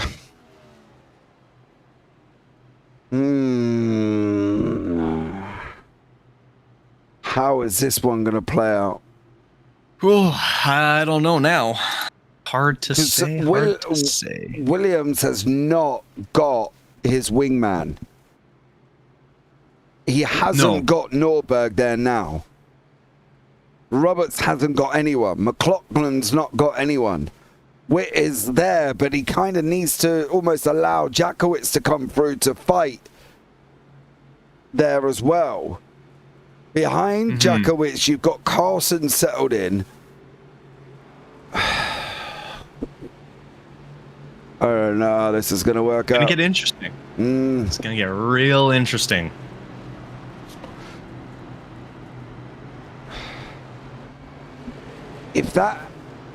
I tell you one thing, if that incident has caused Dan Michael to miss out again for the second season in a row, I would be pretty livid if I was Dan Michael. All right, well, if he gains no more positions and ends up where he is, which is P12, he actually still makes it through. I believe. Because he's on 58 points. The next closest is Noel Jakowitz, and he would need to be 11 positions behind Jakowitz. And then after that, the next closest is he's 15 points? So he would have to be 15 positions behind Rodney Roberts. So Dan Michael's basically going to make it through. All right, okay. Well, here we go. Free to go. Seth's still there. Norberg's getting onto the back of the line. Williams is out the front with Roberts. He's got a tough one, though, because there is everybody who is in the playoffs is around now as well. He is, everybody is around Williams, free to go. It's going to be tight. It's going to be tough. It's going to be Williams, and he's going to go. Robert's got to jump on him as well. Side by side going into one. There's McLaughlin, Strada, Jackowitz there once more. You've done the right thing. Jackowitz dropped down underneath him. I'm surprised Jackowitz has not dropped down. Roberts and Williams running side by side through that back stretch at the moment. We're on 2 to go. We're going to be on the final lap now as well. Williams goes up and blocks Roberts off here. Kenton, he did it. He went up and blocked him straight away. Yeah, he did, and managed to do so without too much of a contact, but I think that's going to give up the inside lane here a little bit, as Rodney Roberts is going to have that inside line coming into out of turn 4 here, so this could get a little interesting. It's going to kind of depend. I mean, Williams is going to have the help of Alex Witt in a little bit of a sense, and it looks like but it is the white flag, so we're not going to have another that was McLaughlin. Yellow. Yeah, so unfortunately, McLaughlin, that looks like that'll be the end of his playoff hopes. And as Alex Witt looks like he's going to lose it a little bit there, as he's just kind of getting out of the way. So now it's going to come down to this last corner on what's going to happen between Williams and Roberts, as Witt drops down very drastically, very quickly, as Roberts looks to make a dive up. Roberts got to run. Dan Michael's got to run. Michael's going to come comes out of nowhere. No! Jackowitz took it, I think. I don't know if he did, because that happened after. No, he's top. Or did it happen before? It happened before. Oh, that's going to be... I would have to take a look at that. That looked interesting by one of the drivers on that. That was an interesting choice.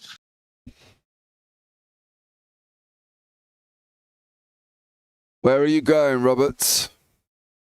Yeah, I kind of want to see a cockpit view on that.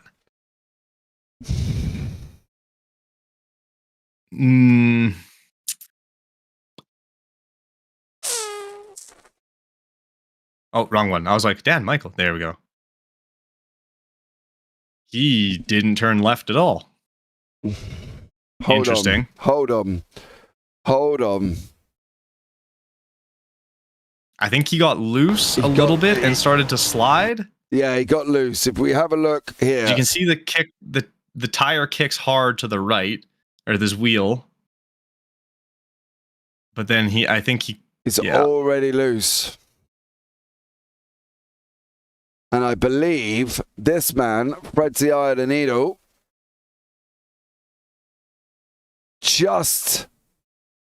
I don't know if he does. No, watch. It's still not finished. The race is still running. There's the line. Good. There's the line. He just holds it.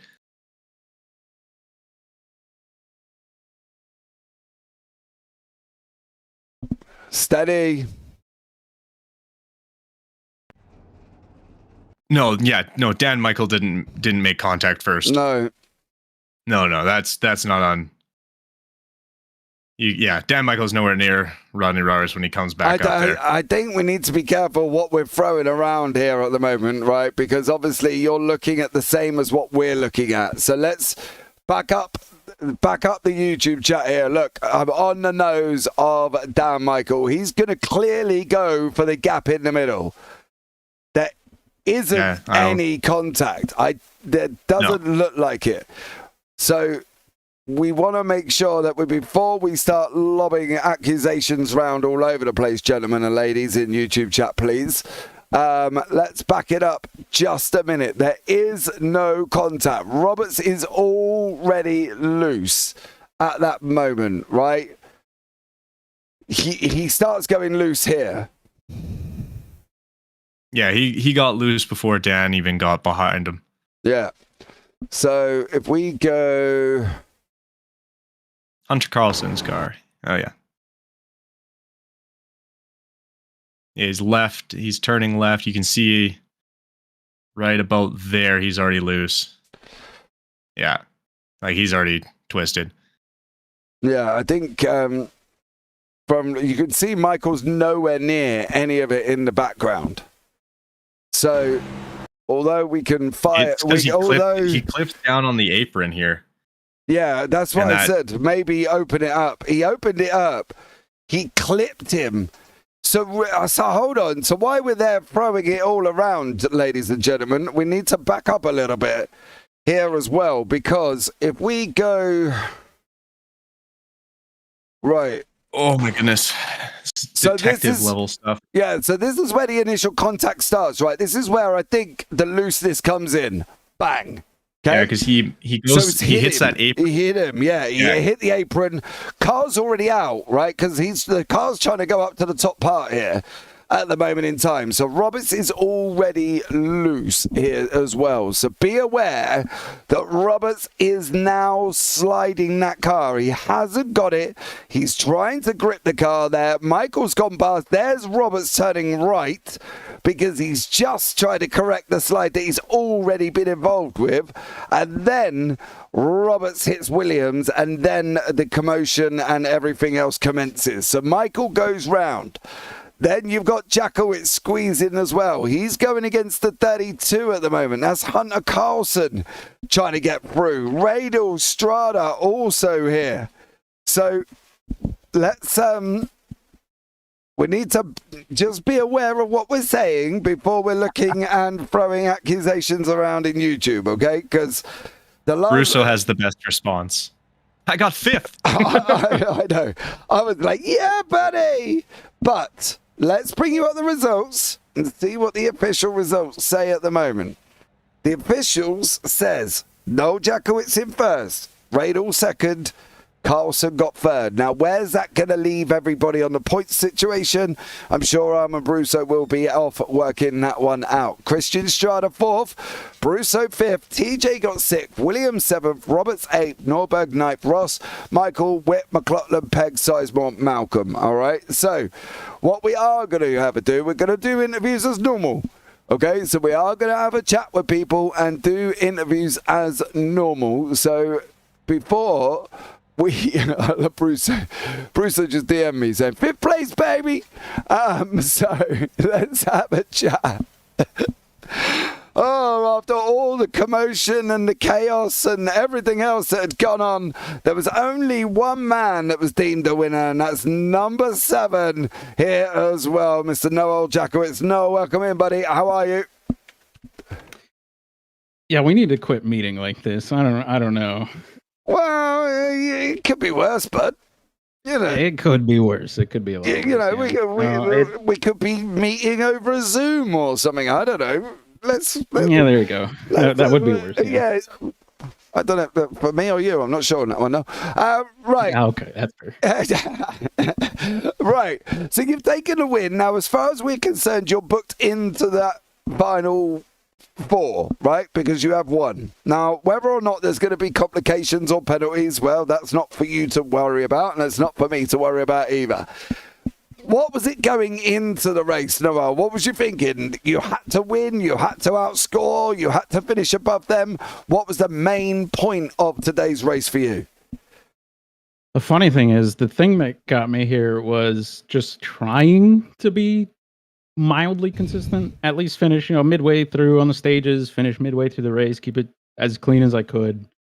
That's what got me here. That's what actually at least got me into position to be for points. So however it shuffled out, it was just get some points, go out and at least have fun with it. If we're not in, that was fine too. Like I am so much slower than some of these guys. It's incredible. We always tend to pick up new people here and there, and they have insane pace. And Strader's one of them. I was battling with his team all day, so shout out to every single one of you. We had a hell of a second stint. That was a lot of fun and a lot of close racing there. So I appreciated them all season. We've been racing around each other all season, and I'm learning along with them. And the guys up front, usually they're guys to try and keep up with. It's almost like just a challenge every week. So Being in place for a win, that's cool. We'll get one on pace. I swear to you, we will get one on pure pace one of these days. But as long as we can be there at the end, that's where the points pay out. We'll take those. Well, it does for you, young sir. It has for you. You have made it into the playoffs. Unless there's going to be any penalties, we do not know. But I believe you are the man with the scores on the doors who does all the scores. So we'll be waiting patiently there, Mr. You're keeping me from it. I gotta get it done. Who do you want to shout out? And then I'm going to go and let you go. So who is it? Hey, shout out to the team again. Strader and Company, Breakfast Club, and Alex. I'm learning so much from you guys. It's a lot of fun week in and week out. And we got something big for next season. I'll probably let Armin talk to it maybe this week, maybe next week. We'll see when we let that out to the world. But appreciate you guys too being with us all season and looking forward to more. All right, man. Take care. Have a good one now. Well done on the win. Yep. Thanks, guys. Right, next up in the booth is one Mr. Anthony Radel. He finished in second place. I think from his standards, he would say he's had an eventful evening of racing, and he just missed out towards the end there as well. Anthony, welcome into the booth. I would say congratulations on your second place there, sir. Thank you, guys. Thank you. That was an interesting one, wasn't it? I think we can safely say, have you ever gone over a line backwards before?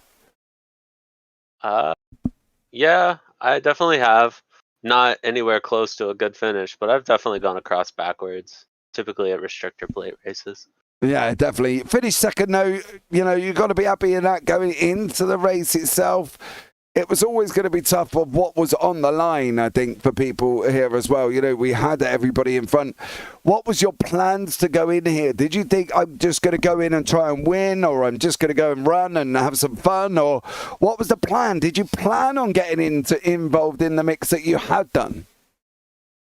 No, there was really no plan. I could lay down a hot lap, but that was about all I could do in practice. So I was going in and I'm just going to try to avoid what I can and keep my nose clean. For the most part, I did that. I got a little loose there at the end right before that last caution and almost brought out the caution myself.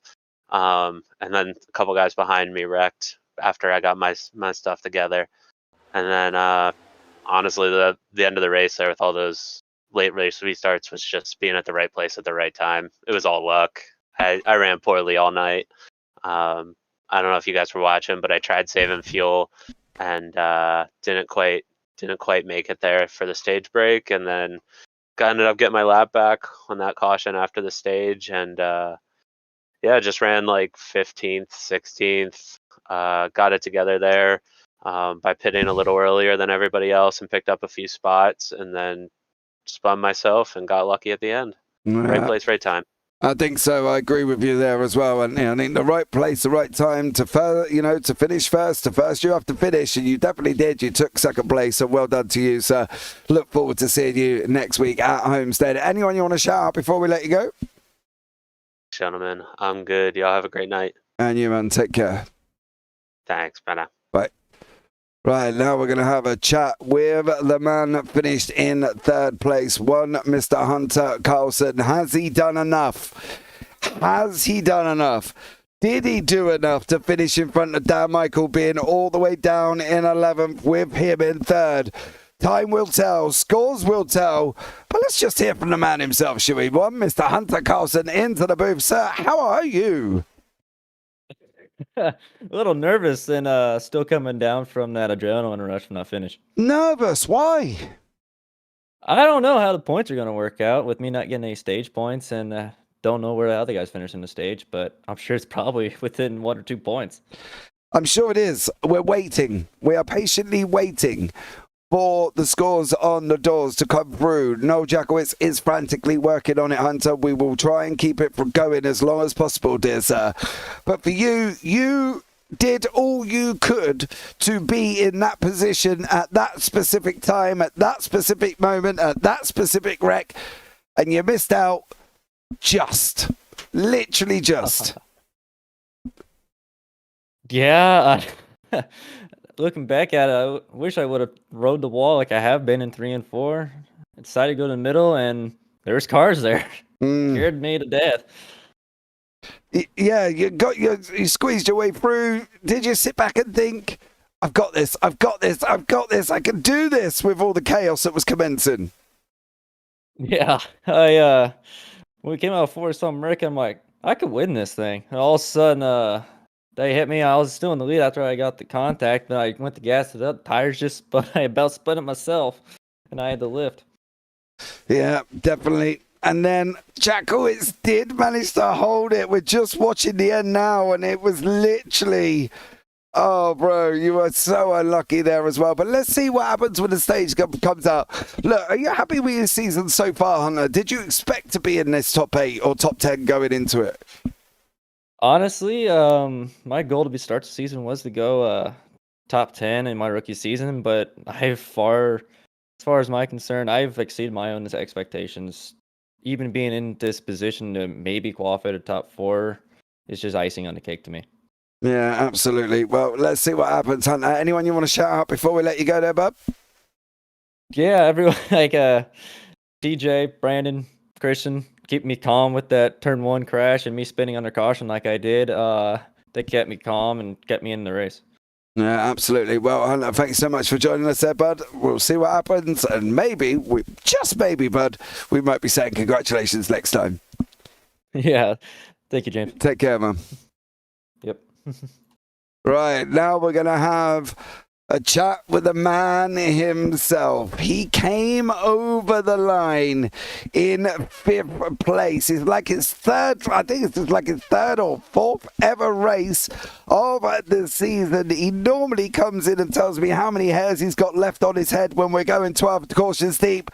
But he's going to come and tell me with excitement that he finished in 5th place, even in somewhat of a questionable livery. Mr. Armand Brusso, welcome in, buddy. Pip, pip, cheerio. Pip, pip, cheerio to you, dear sir. How y'all? How is y'all down in deep south there, sir? I'm from the north, so we don't do y'all down up here. So. Oh, okay. You know, how was it out there anyway? It was a nightmare out there. That track. Wow, I was so slow. I didn't practice because I didn't jump in until like 30 minutes into practice because I wasn't planning on racing, and I was terribly slow, and I just stayed alive until everybody else murdered them. So that's pretty much it. That's my strategy for the night: stay alive and get spots. Well, I think that's basically all you could do, right? You know, as you say, you've hardly raced this season. You've been most of the time feeding me with information and being my pit lane roving reporter, you know, and to come into it and just decide, right, I'm going to go and take part, and that's it. I'm going to go race. You know, we were lacking in numbers as well. So, you know, it was great to see you out on track, but what's it like being back in the car? I mean, I miss it. Hopefully I can be in there every week next year. I feel like we're getting to a place where I don't need to be in race control as much. The beginning of the season was rough this year, but I feel like we got to a better place. So I think I should be able to race most of next season. Yeah, I think it was always going to be tough, wasn't it? We had that massive extended grid. I think it was like 35 for the first race or something, which was great to see. But it was always likely to happen with the fact of the amount of drivers and new drivers that were brought in. And at the end of the day, it was one of them things. But it needed what we gave it. It needed the fact that you were going to be up there. It needed you to overlook it. You know, we had the beginning of the season. It was... Well, it was just, let's just put it that way. And, you know, you've come out, dealt with the situation, you've dealt with everything as well. So that overhand, strong hand maybe that some might be complaining about has given a great racing towards the end and the middle of the season that we have had. Yeah, tonight was a pretty good race. I mean, the end isn't exactly up to our standards of what we want to see, but I guess at the end of it, like, this is racing, and playoff points are on the line, and people are going to race each other hard and do things that they probably want to do in the middle of the season. So, you know, I'll have to go back and take a look at what happened. But I think being strong in the beginning of the season helped thin out the week, and now we're in a good place. And I think as long as we can keep here, I think next season will be very exciting. Yeah, I agree. I do agree. I think next season is going to be amazing. Now, obviously, from my point of view, me and you have spoken over the week. I'm obviously aware of what's happening next season, purely just for booking and diary purposes. When are we going to announce it to everybody else, or is everybody else, do you think, already aware of what's happening? I'll probably.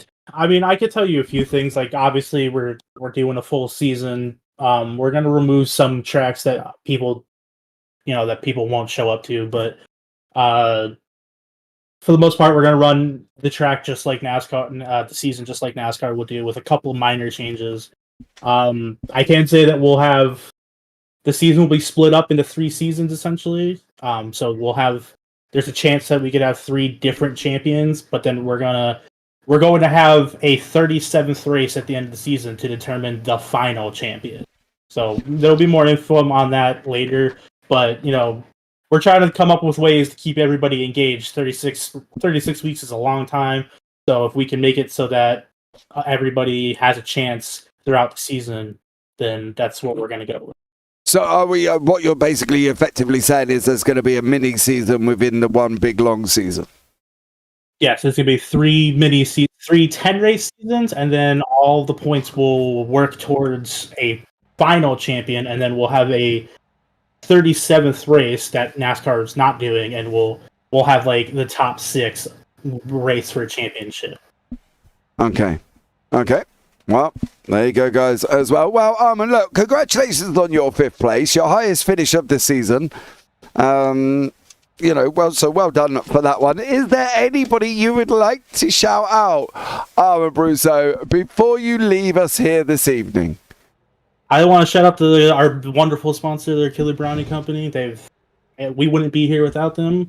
So I want to thank all the drivers for a wonderful season. We got one more to go. Hopefully it'll be as exciting as last year's finish. Unfortunately, no Jordy, so no fuel saving to steal a win. But just want to thank all the drivers for a wonderful season, and look forward to next week and then a nice little vacation for all of us. Yes, dear sir, there will be. Well, Armin, thank you so much. It looks like we've got one more interview to do there, who's just jumped into the booth. So I will have a chat with Mr. Andrew Williams, but you take care, mate, and I'm sure I'll speak to you soon. All right, have a good night. Thank you, man. Right, so let's have a chat with Mr. Andrew Williams here as well. Andrew, welcome into the booth, dear sir. How are you? Hello, I'm not too thrilled. Okay, now let's get the menial questions out the way first, right, before we delve into this, because have you looked back at the replay? Yeah, of course. Okay, I've watched. So you're aware there was 2 points of contact there as well. From the first one from Roberts onto the outside, it got him loose. He's turned to correct it, and unfortunately it's gone into the side of you, right? Yep. Okay, cool. That's all good then, because unfortunately that is what has happened. We've analysed it on the broadcast, Andrew, from every which way bar Sunday, and that is what we can see happened. You've come down and he's gone onto the apron, he's come out of the apron, he's made contact, the car's loose going pretty much for the majority of turn 4, and then there was the contact, what he's tried to overcorrect. There was no contact from Dan Michael, his nose is completely clean. So, from your point of view, yes, probably not impressed, not too happy. Season overall, though, can you take away with pride what you've achieved this season, you think? I mean, yeah, I've had a lot of great finishes here, and we started out with some really clean racing, but I gotta say, getting wrecked out of 3 of the last 4 races is just it's bananas to me. And I mean, Rodney, he races fast. I know he's a quality driver, but like diving it up onto the apron on the last lap like that is just an embarrassing move, and it makes the whole league look silly to let guys get away with moves like that. Yeah, I'm not gonna. I guess it's tough because I've seen it, and I just don't think that was kind of what you saw compared to what we saw, right? I think there was more to it than the dive on the inside. I think you were, to be honest with you, what I'm looking at now, You were late coming down onto the block. You were late coming down onto the block. Yeah, but that doesn't let a guy drive up on. Like you don't expect guys to take the apron. Well, Anyone at any oval track in the world, I can take the apron and just door the crap out of the guy in front of me. But nobody does that because we race with dignity. Hold on, and that's listen. That's crazy. Listen. I am literally sitting here watching it, and I appreciate frustrations, and I understand frustrations, and I get the annoyance that the initial contact of what you've initially looked at. I fully understand that. But the problem is the lateness of the block that caused the issue of him on the apron. The move was late, but the initial contact become after he was already trying to avoid you coming down. It's a difficult one, and I understand it. Look, let's just leave it as that. We'll allow the stewards to deal with it as well, because I'm sure me and you could be here all day having a good old ramble at each other, and at the end of the day, that's not why we're here. Let's celebrate the fact that you've made the finals. Well, I hope we're dependent on the final point score, which I believe, at my I know I didn't make it. I've already done the math. I know the final four, and I mean, I have huge respect for 3 of the final 4 and how they race. And they're quality guys to run in and week out. And I am really cheering for 3 of 4 of them to have a great finale. But there's a couple guys here that just they need to learn how to drive. All right, would you not look back at Dover as an intermittent moment and sit back and think maybe the win was there in Dover if Norberg and obviously what happened with Nick taking the victory might have been a bit different for you? No, I mean, I'm happy with how Vegas went. Vegas was a fun race, and actually we were in the cards for a win there at the end, running P2, and just got taken out by the same car week in and week out. I think I really had a chance to win at Dover, and I did fully intend to race Nick as hard as I could on that last restart on the outside. And I had the great launch, and I had everything lined up to have a great battle, but I got taken out, so I couldn't race him at Vegas. And I got taken out at Dover, so I couldn't race him at Dover, and I got taken out here. So there's not a whole lot I can do here. Okay, so, I think we've established the contact and the taking out part. Do you not think, though, if there wasn't the racing of the inter-team racing, the fact that, you guys had it at the front, was with you, Norberg was with you, you were in front, your team had it blocked up, inter-team racing may have cost you the victory there? No, I mean, I could have raced him harder, he could have raced me less hard. I think whether I restart first or second on that restart at Vegas, late race restarts with a guy with 200 ping and nothing to lose, never get anywhere. So yeah, I don't think my odds of winning that were great either. Well, I think there would have been a better odds. I don't know if you've watched our broadcast or if you've watched the end of the broadcast. There was an easy way for that to be dealt. But look, as I said, we could be here all day, Mr. Williams, chewing the fat. But is there anyone you want to shout out before we let you go? And please keep it clean. We are live. No, of course. Yeah, of course. I want to thank Orange Oil Racing and my guys for coming and racing this league with me every week. And I mean, I want to thank Armin for putting on as best of a show as he can, and you guys for showing up every week. It's been a joy racing here. It's been a struggle at times, but yeah, I mean, I really want to thank all the staff members that put this together. Y'all do a great work and a great community for these drivers every week. Awesome stuff. Well, Andrew, thanks so much for chatting to me, and I'm look forward to maybe seeing you in Homestead, and we'll have a chat there. Yep. Thank you.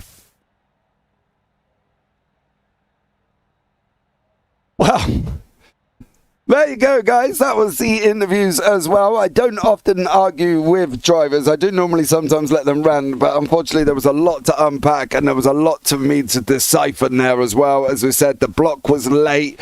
The move, Roberts had the inside line. The block coming down was late. I didn't agree with certain things that was said in that interview, Kenton, to be honest with you. And, I came back.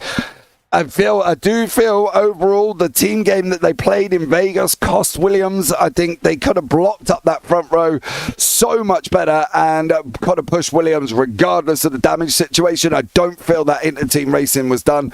Yes, I get Williams' frustration, and I probably fully understand that he's not going to be open to a conversation about the incident itself, but the block was late. The block was late that caused the inside run from Roberts. And I think that's got to be partly on the responsibility side of things of the man who obviously was initially trying to provide the block on Roberts, as we can see it here. You know, the block was late. He didn't react till Roberts had already started going. Roberts has already gone.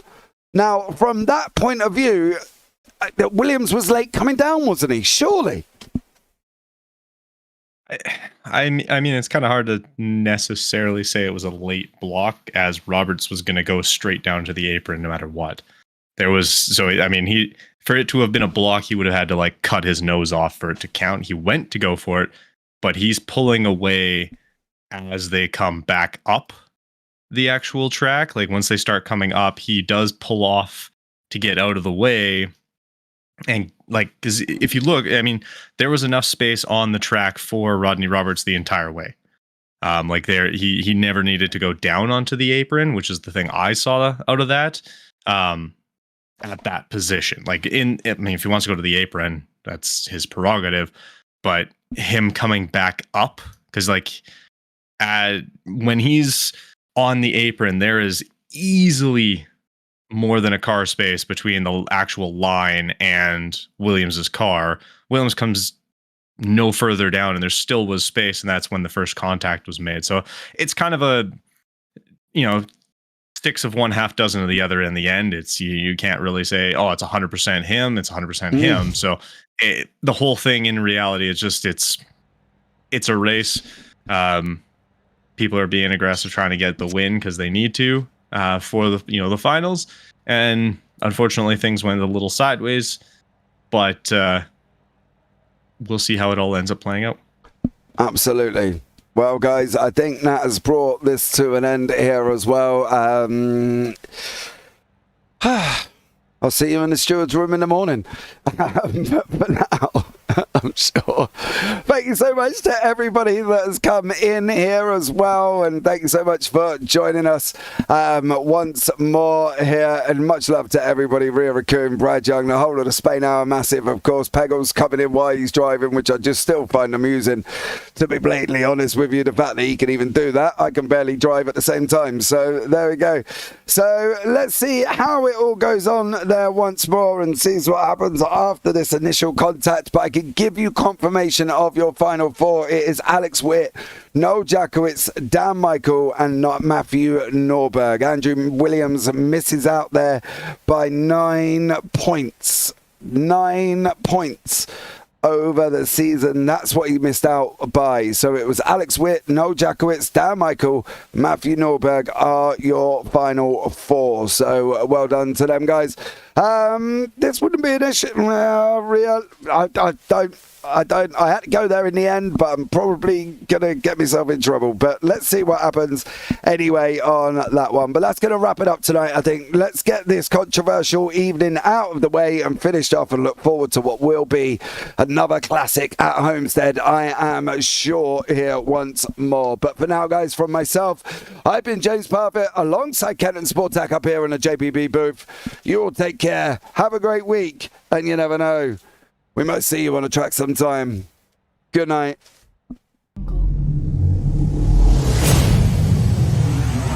Jungle.